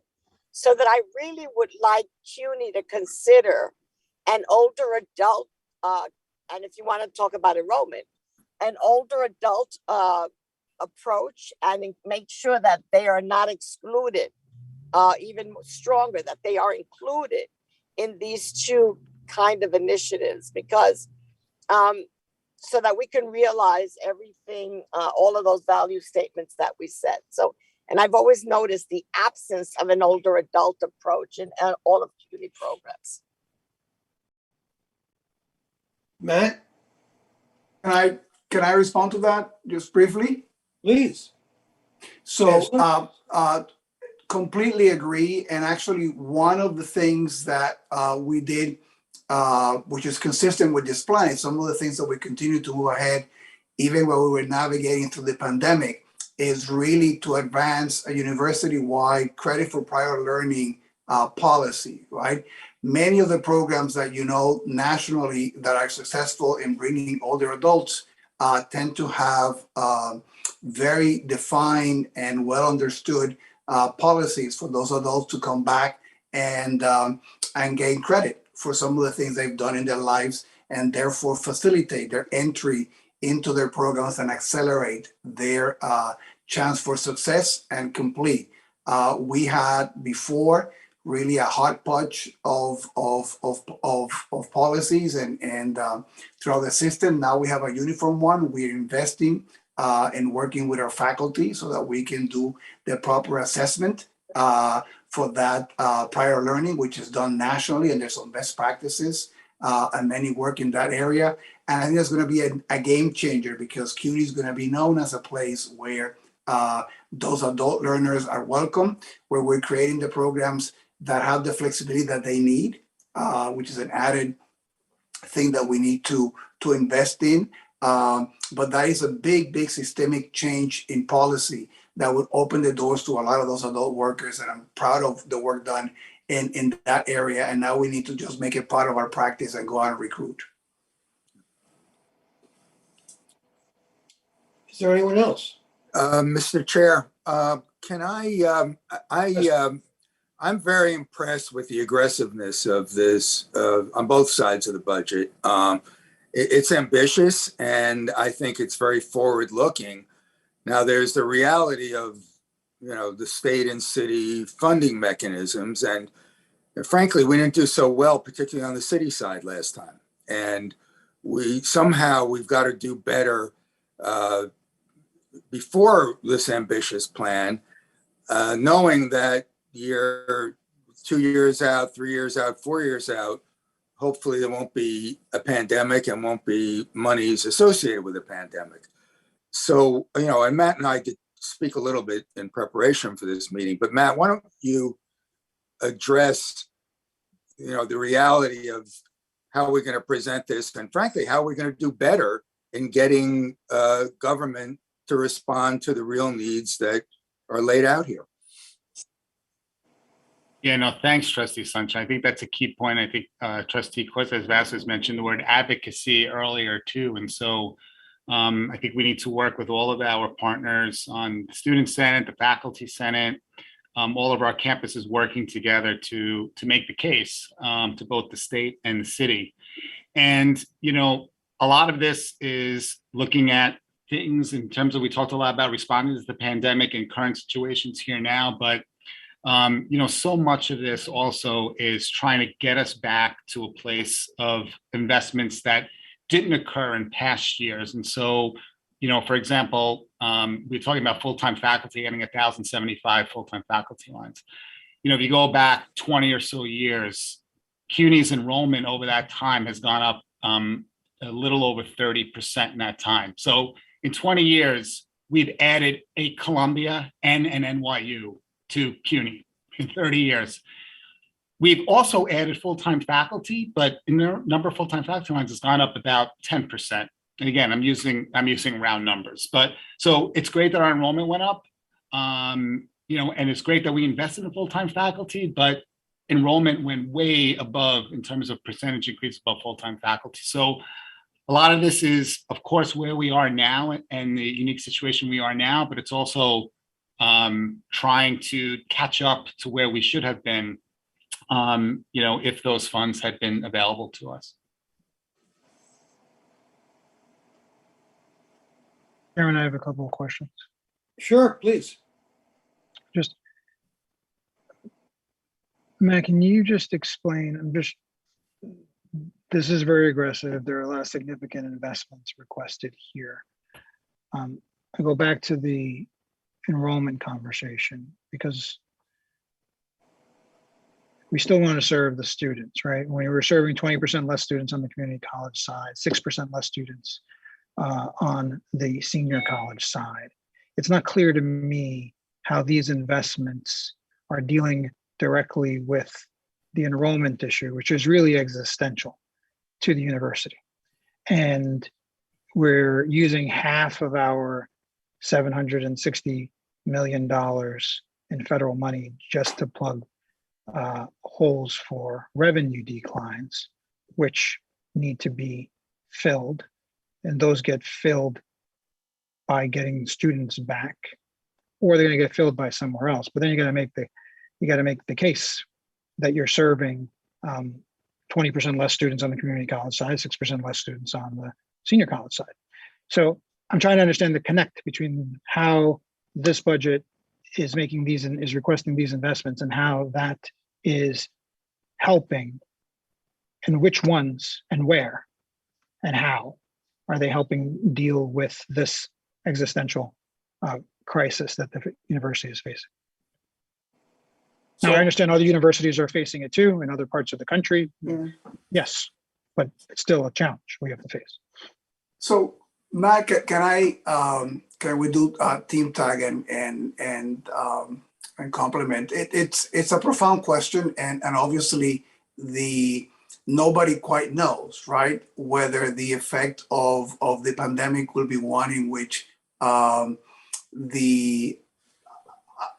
in the community college side, right, which is, I think, the enrollment sector that is really in question.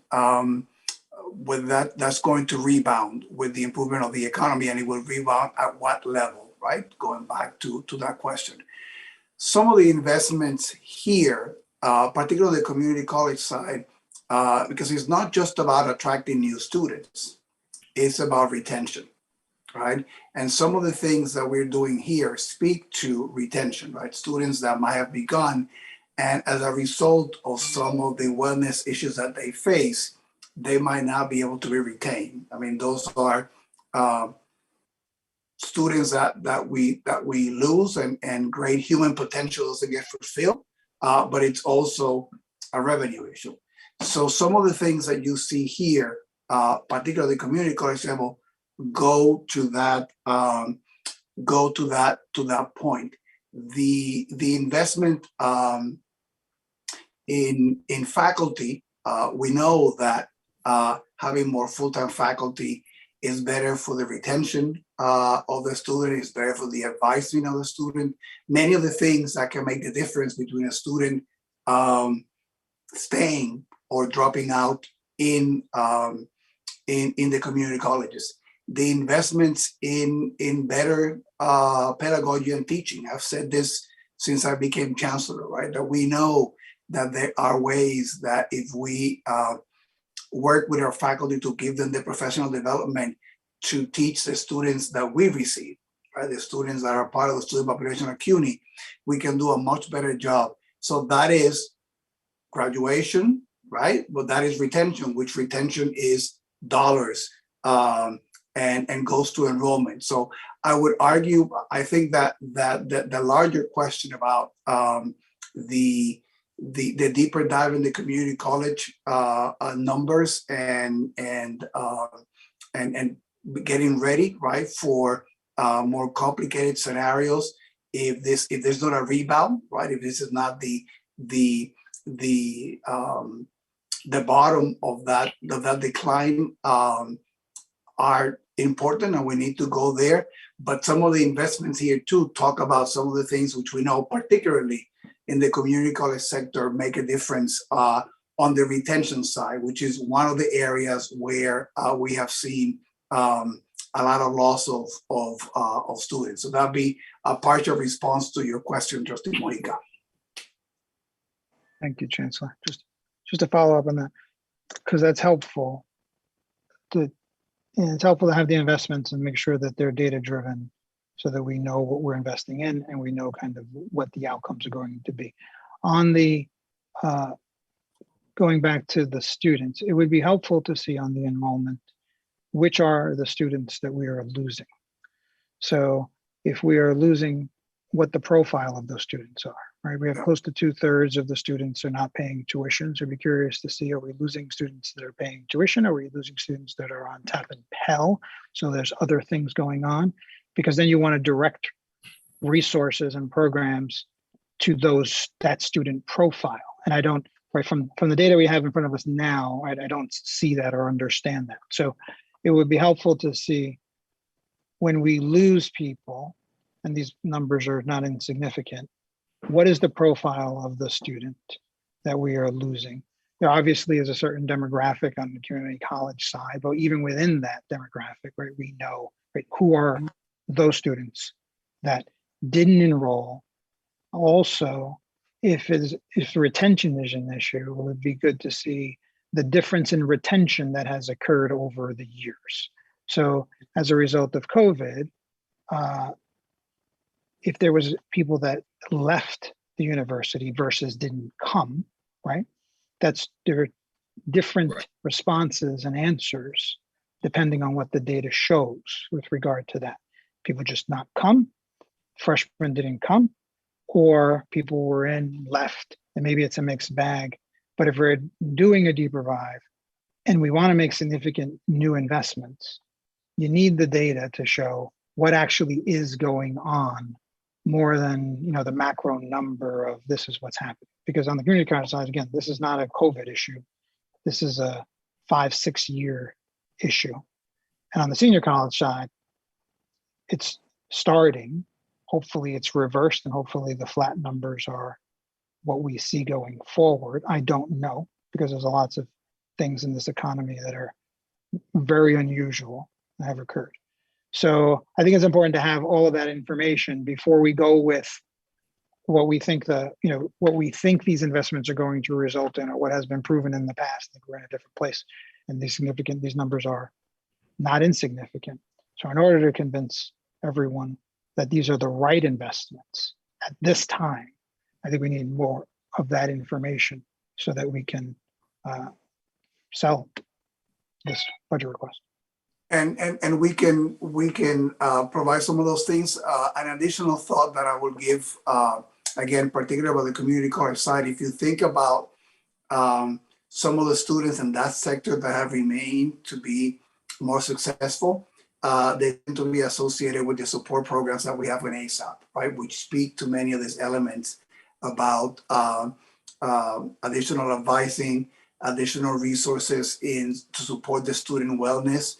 And so some of the elements that you see in the budget request are things that are associated, for example, with different parts of the ASAP model, which is in that space, right? Which has been bleeding one beacon of completion and hope. And it's one of the things that we're using to base our things. But clearly we can do a much deeper dive, and your idea of the profile is how much is going to ASAP? I'm sorry, I didn't see that, the increase in ASAP in the request. How much is ASAP being increased by? Because that is a very successful program, and I think that is one where we know the data shows that it yields results. Yeah. Matt, do we know how much ASAP is being increased by as part of this budget request? We're not seeking any increases to ASAP in this budget request, but agree that it's a really successful program. And we were grateful that at the 11th hour in the city's adopted budget in June, we were able to get restorations to the proposed cuts to ASAP. So not specifically seeking an increase to ASAP in this request, but agree with you that it's a terrific program that we want to continue to be strong and to serve students well. Thank you. Is there anyone else? Mr. Chair. Yes. Before, One- excuse me, just one thing, and just to add to one point, Mr. Chairman, that trustee, that Lorraine had mentioned earlier in speaking about advocacy. And I just wanted to add before any other additional comments. I couldn't agree more. I think that one of the things the chancellor's been discussing, at least on his staffing level, has been beefing up our advocacy and beefing up are intergovernmental, and it's one of the things that are under discussion right now. So I just wanted to make mention of that before we went on, and I'll stop at that point. Okay. Thank you. Is there anyone else on this? Yeah. Mr. Chair. Trustee Burke. One, this is a significant budget request. It deals with a lot of the issues that have been discussed. I'm disappointed that we're not asking for an increase in ASAP, given how successful it is.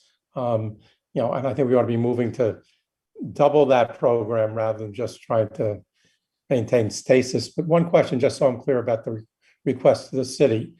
Of the $103 million that's being requested, does that include restoration of the $67 million that was cut in the previous budget? It does not, Trustee Bergen. The reason is because that $67 million cut was a cut in fiscal 22 only. It did not, the city in their 4-year plan did not continue that in 23. We're certainly hopeful, and we'll work with the new administration when they've developed the budget that will remain the case and that $67 million will be restored. But right now in the city's 4-year plan, that $67 million is to be restored to CUNY. And again, we're hoping that that will be the case when the budget is proposed in the new year. Oh, just to be clear, the $103 million increase is beyond the restoration of the $67 million. That's correct. Thank you. Is there anyone else? Chair, I'd like to make a comment. Professor Rosani, before you make your comment, I'd like to interpose a question. Okay. Two, actually, very brief ones. One,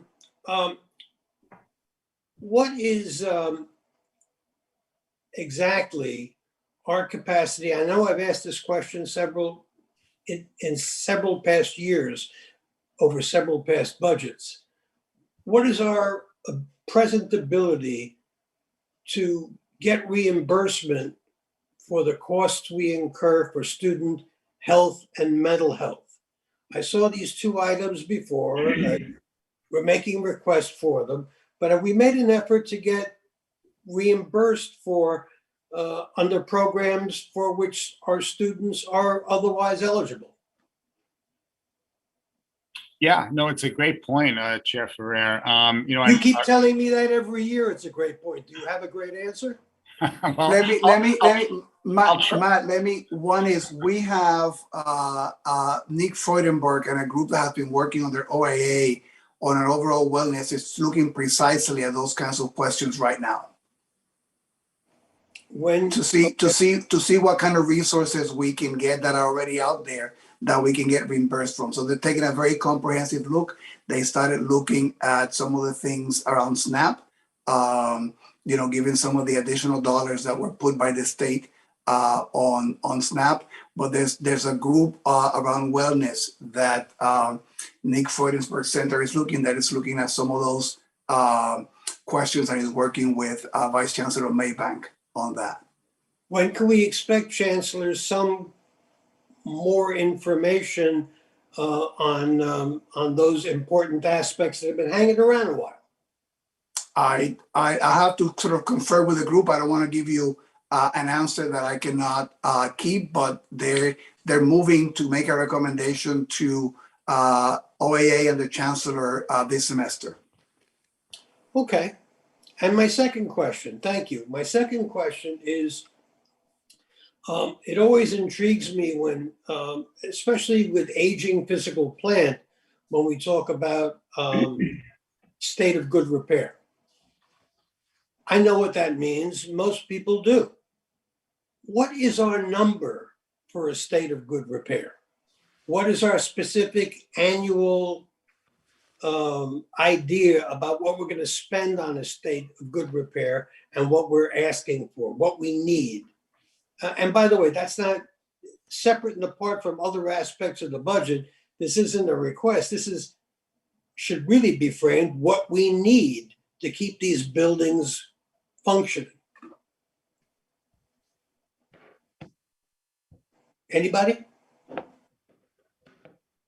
Chair Farrell, we've done state of good repair analyses through our Office of Facilities Planning and Construction Management.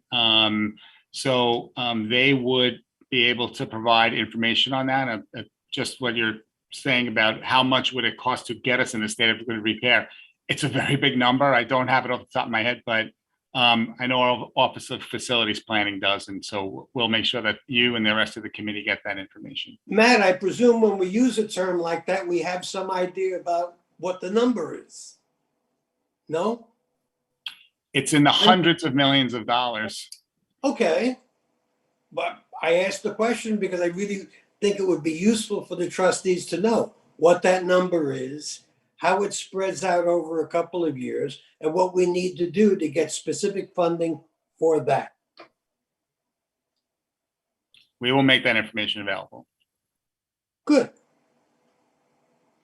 Anyone else? I'd still like to make a comment if I may. Oh, yeah, I beg your pardon, Professor Rosani. I want to say I appreciate Trustee Mujica's focus on enrollment today. I think it's very important. I think it's extremely important for an expansive request, but I also see this particular request, despite it being called aggressive, as one that's doing a lot of makeup. Last year at this time, we had a vote to add in asking for our full mandatory cost increase, and that did not pass. This year, I understand that that is included in addition to more mandatory cost increases for the upcoming year. So half of this additional request is things that I believe we should always be requesting. The other big item here, and I really love to see it, is the request for additional faculty lines. It's not just at the community colleges that this is going to go. Professor Benton, who has his hand up, I know will speak to his report about full-time faculty lines and their comparison to SUNY over the last 30 years and the widening gap there. And that is comparing the senior colleges to the SUNY colleges. So with that, I think I'll leave that to Professor Benton to make that case. Well, I'm here, but I won't. Since everybody has the report, I won't labor on it. But we have been discussing enrollments and justifying the expenditures that we're asking with enrollments. And it's important to remember that the senior colleges since 2003 have delivered a 33% increase in enrollments, for which they got a 7% increase in faculty. That's the opposite, very much the opposite of what happened at SUNY. And so it seems to me, if the argument is, do we need these, are we going to have enrollments to justify these investments? I would say you already have the enrollments to justify the investments. You just haven't made them for the last 17 years. And this request for new faculty lines is making up for a lot of lost, only part way, but making up for a lot of lost funding.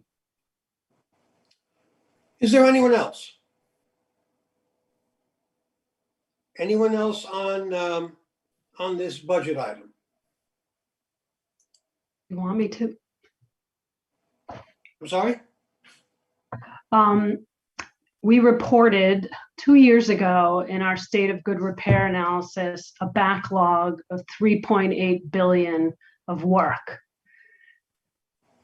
And at that time, we forecast a 6.8 billion need over 5 years.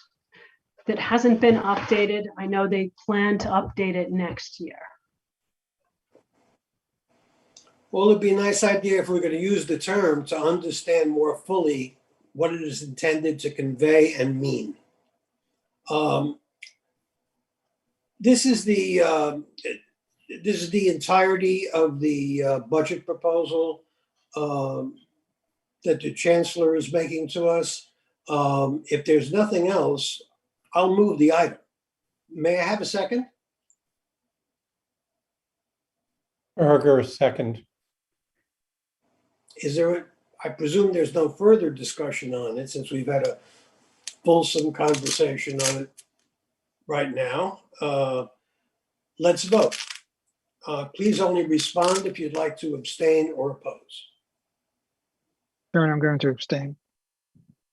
Mohica.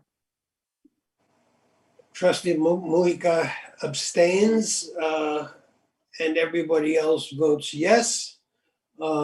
Thank you very much, all. Now, the final item on our calendar is, on our policy calendar, is Section 2A, progress report on CUNY First 9.2 upgrade and next generation administrative systems requirements documentation. Executive Vice Chancellor and Chief Operating Officer Hector Batista will introduce this item. Thank you, Chairman Ferrer, and good evening, members of the Board of Trustees. The strategy to move to the cloud for administrative technology system is a high priority for the board, the chancellor, and my office. So I appreciate the time today to provide this update. As the board will recall, in October last year, this committee was presented with a strategic plan to move to a modern software solution. This work includes procuring a cloud-based software solution for HR finance system to replace the aging legacy system of CUNY First. Gartner has been working with my office, including CIS HR and the ISLG, to develop a system requirement for a cloud-based HR and finance software solution. Working in parallel to this and to assure business continuity, our technology team has been working on the necessary upgrade for an system PeopleSoft software that runs CUNY First to the latest version so we can continue to operate as we migrate to the cloud. Today's report will begin with a presentation from our CIO, Brian Cohen, on this upgrade, followed by a presentation by Gartner on the work that has been done in developing a system requirement for a cloud-based HR finance and software solution. I will now turn it over to Brian Cohen for the PeopleSoft presentation. Thank you, ADC Batista, and thank you to the Secretary's Office on helping to present the screen presentation that you have. Good evening, Chairman Ferrer, Chairperson Thompson, and the members of the Fiscal Committee. Thank you for inviting me here today to present on the status of the PeopleSoft 9.2 upgrade to the CUNY First system. My report today will provide you with a summary of the reasons why CUNY needed to upgrade PeopleSoft and the governance process used to manage the project, the timeline and status of the project, and toward the end of my presentation, we have prepared a short video that shows you how the upgraded system will look and feel to our students. During the last 18 months, IT has been a partner in supporting the university's mission to continue to deliver learning and work online and remotely. But my team and I remain vigilant in also moving our technology to the cloud. As the CIO, it's my role to lead the university through its cloud-first strategy, the strategy that includes the technical transformation of our systems from legacy on-premises hardware to cloud-based infrastructure, and the migration of the on-premises software to software as a service solutions. I'm excited and committed to achieving this goal because it provides CUNY students, faculty, and staff with a path to modern systems that are flexible, friendly, easy to use, and keeps pace with the changing and evolving needs of the university by continuously providing us with new features and enhancements. As they bring up the second slide, I would like to just say while we work to achieve the strategic vision for cloud transformation, my team and I remain focused on our responsibility and commitment to ensure our current systems are maintained and supported. Our two highest priorities this past 18 months were to upgrade the PeopleSoft system from 9.0 to 9.2, the version Oracle is committed to support while we migrate to new cloud solutions currently planned for in 2025. And as you'll see in a moment, this upgrade serves many purposes, including providing the university with the time it needs to fully migrate to the new software as a service systems.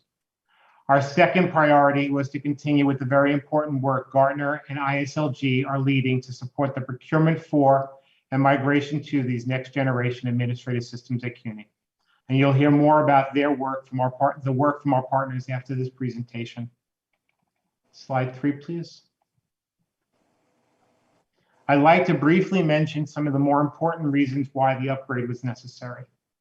This new version of PeopleSoft addresses many of the limitations that were in version 9.0 and the basis of user frustration with the outdated 9.0 system. 9.2 provides a modern and fresh look and feel that is easy to use and mobile friendly. Offers enhanced search features like Google, making it easier to find information across the HR, the finance, and even the student modules. And configuring workflow for many functions such as HR's recruitment and onboarding activities, this will also greatly improve the user experience with the system. But 9.2 also offers improved development tools that will shorten the time we need to roll out new enhancements. It works securely with all of our web browsers that are current. And while we work to move to the cloud, CUNY will continue to be supported by Oracle, providing us with those regulatory upgrades needed, patches, functional enhancements, and defect resolutions. If you can go to the next slide, please. Thank you. This project was managed by a proven and tested best practice for collaborative governance. The core project team was responsible for all the upgrade work.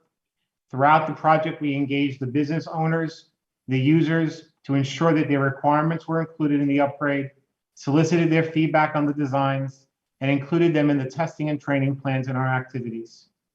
My role was to ensure that the project goals were being managed and delivered, and to work closely with my colleagues, the vice chancellors, and the college CIOs to keep them informed of the status.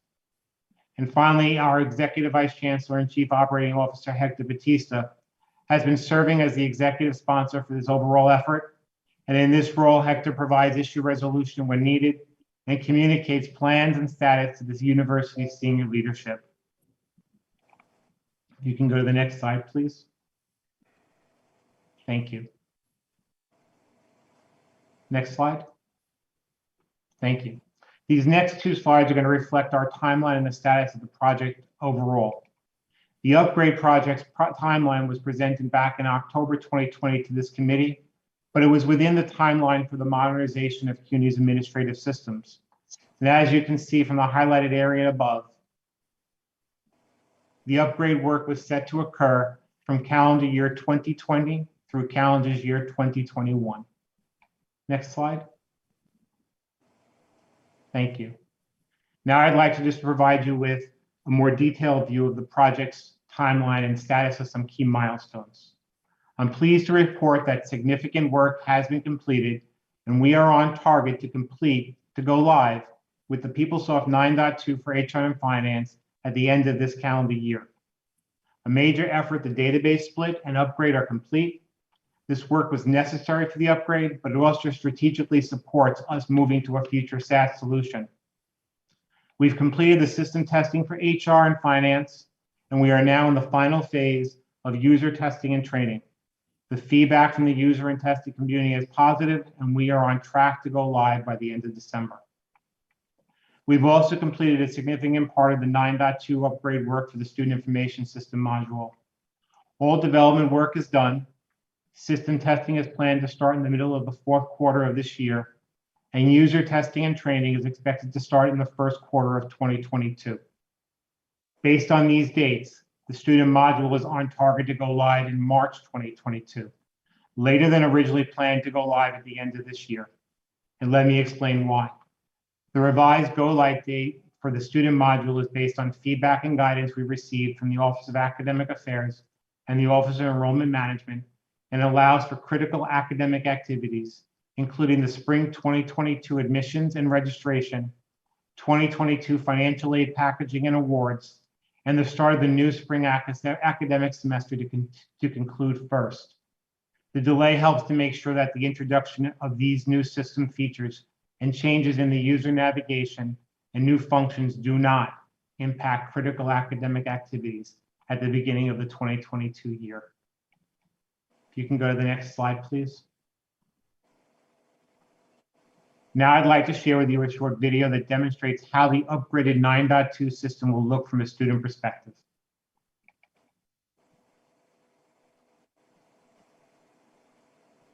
I don't think they're getting the volume.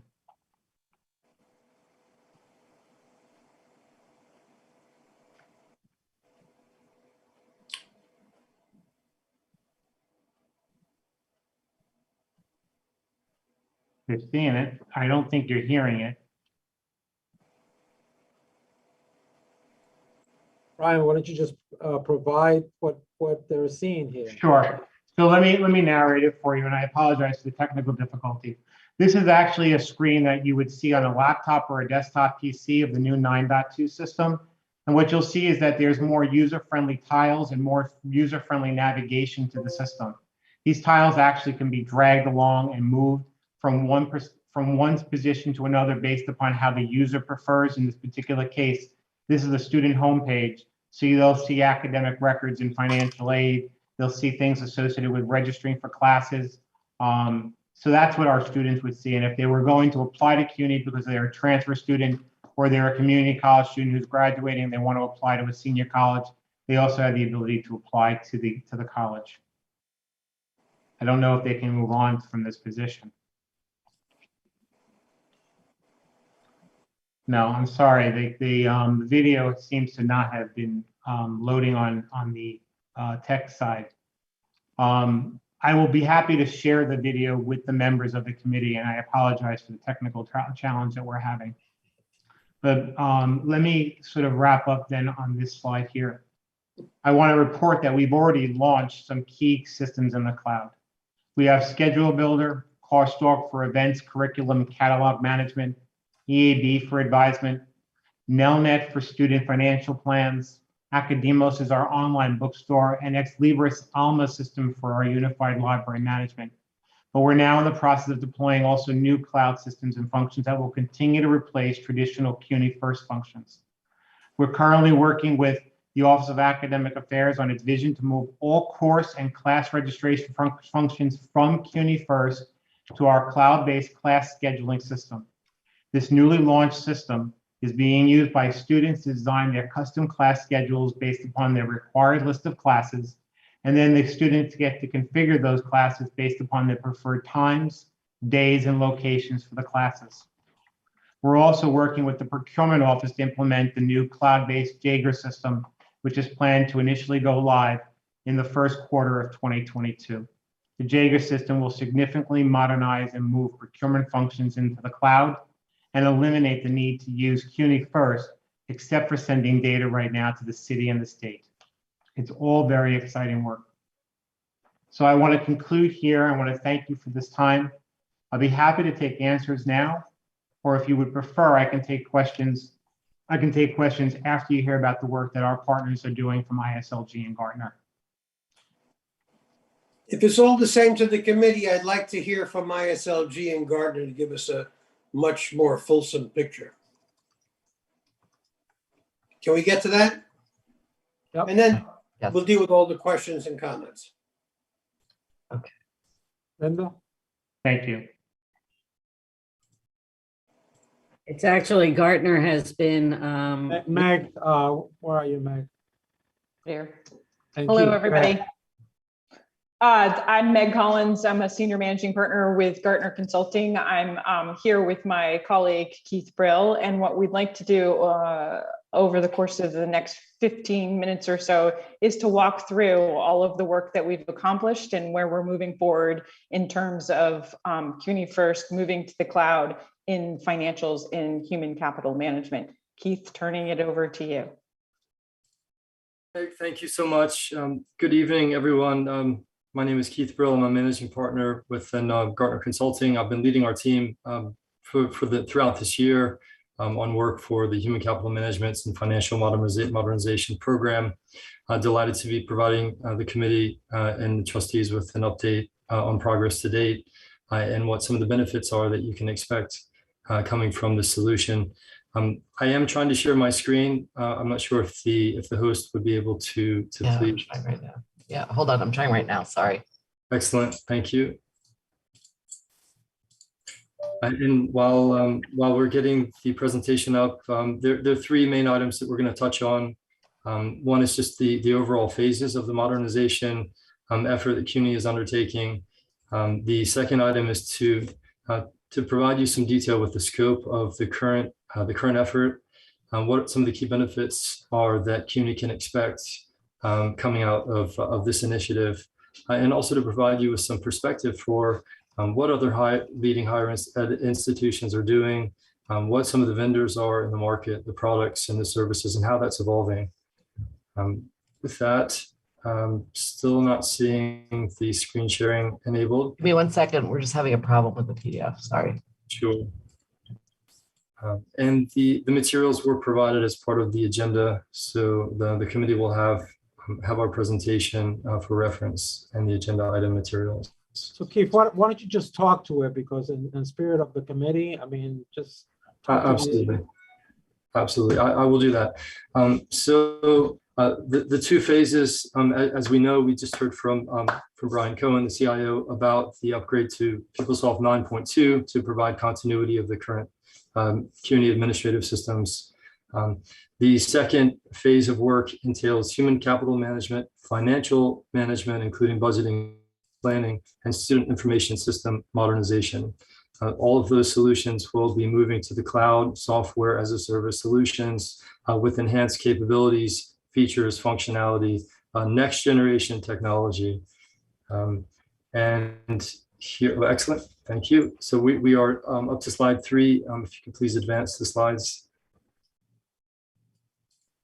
Excellent. So the focus of our current work that really extends back to the end of last year and the beginning of this year is on human capital management and financials requirements gathering, identifying business process improvement initiatives, data-related initiatives in preparation for the implementation, and preparing for the procurement. So identifying the functional and technical requirements and preparing to support CUNY and writing a well-articulated, comprehensive solicitation to procure these solutions, which we're anticipating the procurement to begin in the beginning of next year. That's going to be followed by an implementation that we're anticipating to span the better part of 2 years. And I just want to highlight here that this is an important, incredibly important and strategic initiative for CUNY. These solutions, particularly human capital management and financials, have evolved significantly with many, many more implementations and lessons learned over the past number of years as the cloud solutions have matured. So this is a great time for CUNY to be migrating to these solutions and in the market. As Executive Vice Chancellor Bautista mentioned, the student information system product development has been slower. And we're seeing a trend, and CUNY is really in line with leading institutions of prioritizing human capital management and financial management, modernization, migration to the cloud ahead of student.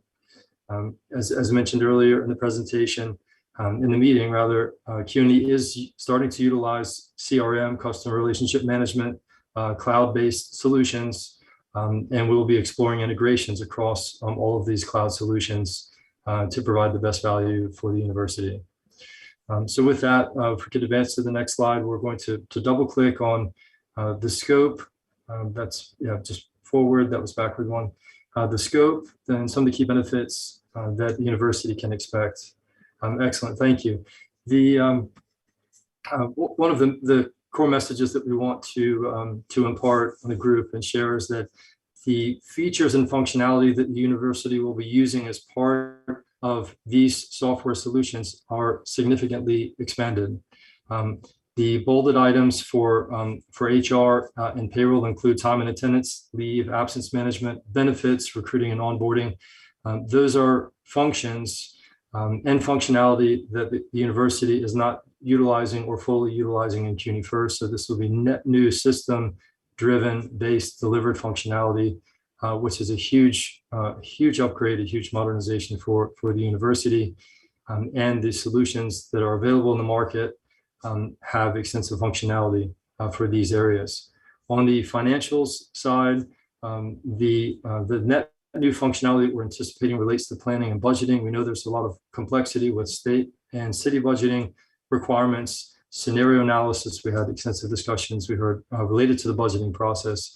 And there are very powerful analytical tools, scenario type analysis, machine learning, artificial intelligence that's built into the budgeting process that we're anticipating to come online for CUNY as part of the financials effort. This is the scope that we're anticipating for financials. We're going to be digging into the requirements gathering actually in the coming weeks.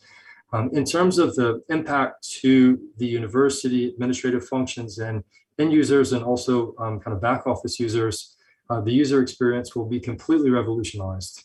Next generation technology, the software has been, in most cases, completely rewritten, completely redesigned. And this is where software providers, the software vendors are focusing all of their innovation and research and development budgets into the software in the cloud. The major benefits to the university revolve around the following. One is that the innovations that software vendors are releasing will be continuous, and those updates will be required.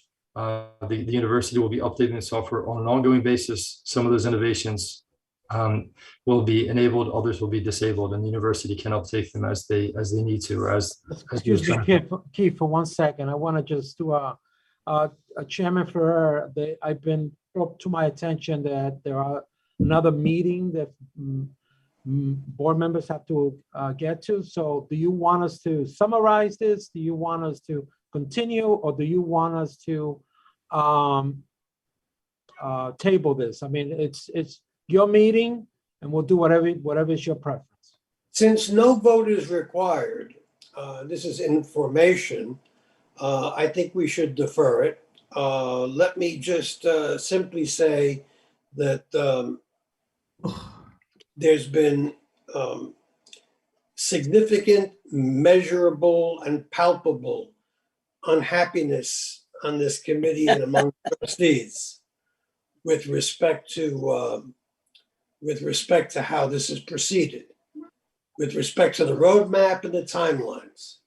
So if, for example, we are looking at 2025 to 2027 and beyond for full implementation of not only the in-house functionality, but also student and other functionality, that's a problem that we have to address.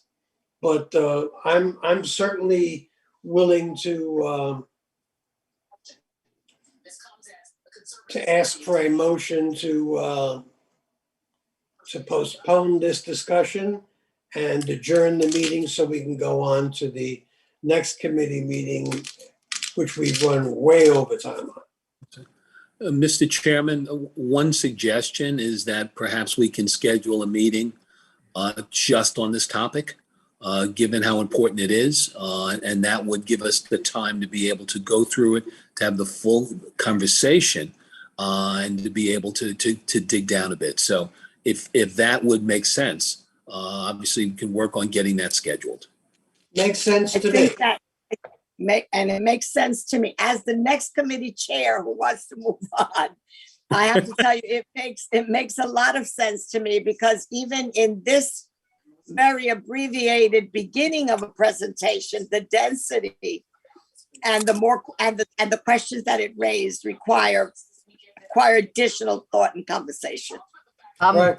So I'm sure, as you guys can tell, we're having some computer issues here. So Gail has been on the call, but she can't speak. So I just wanted to let you know that we will schedule a follow-up meeting to this.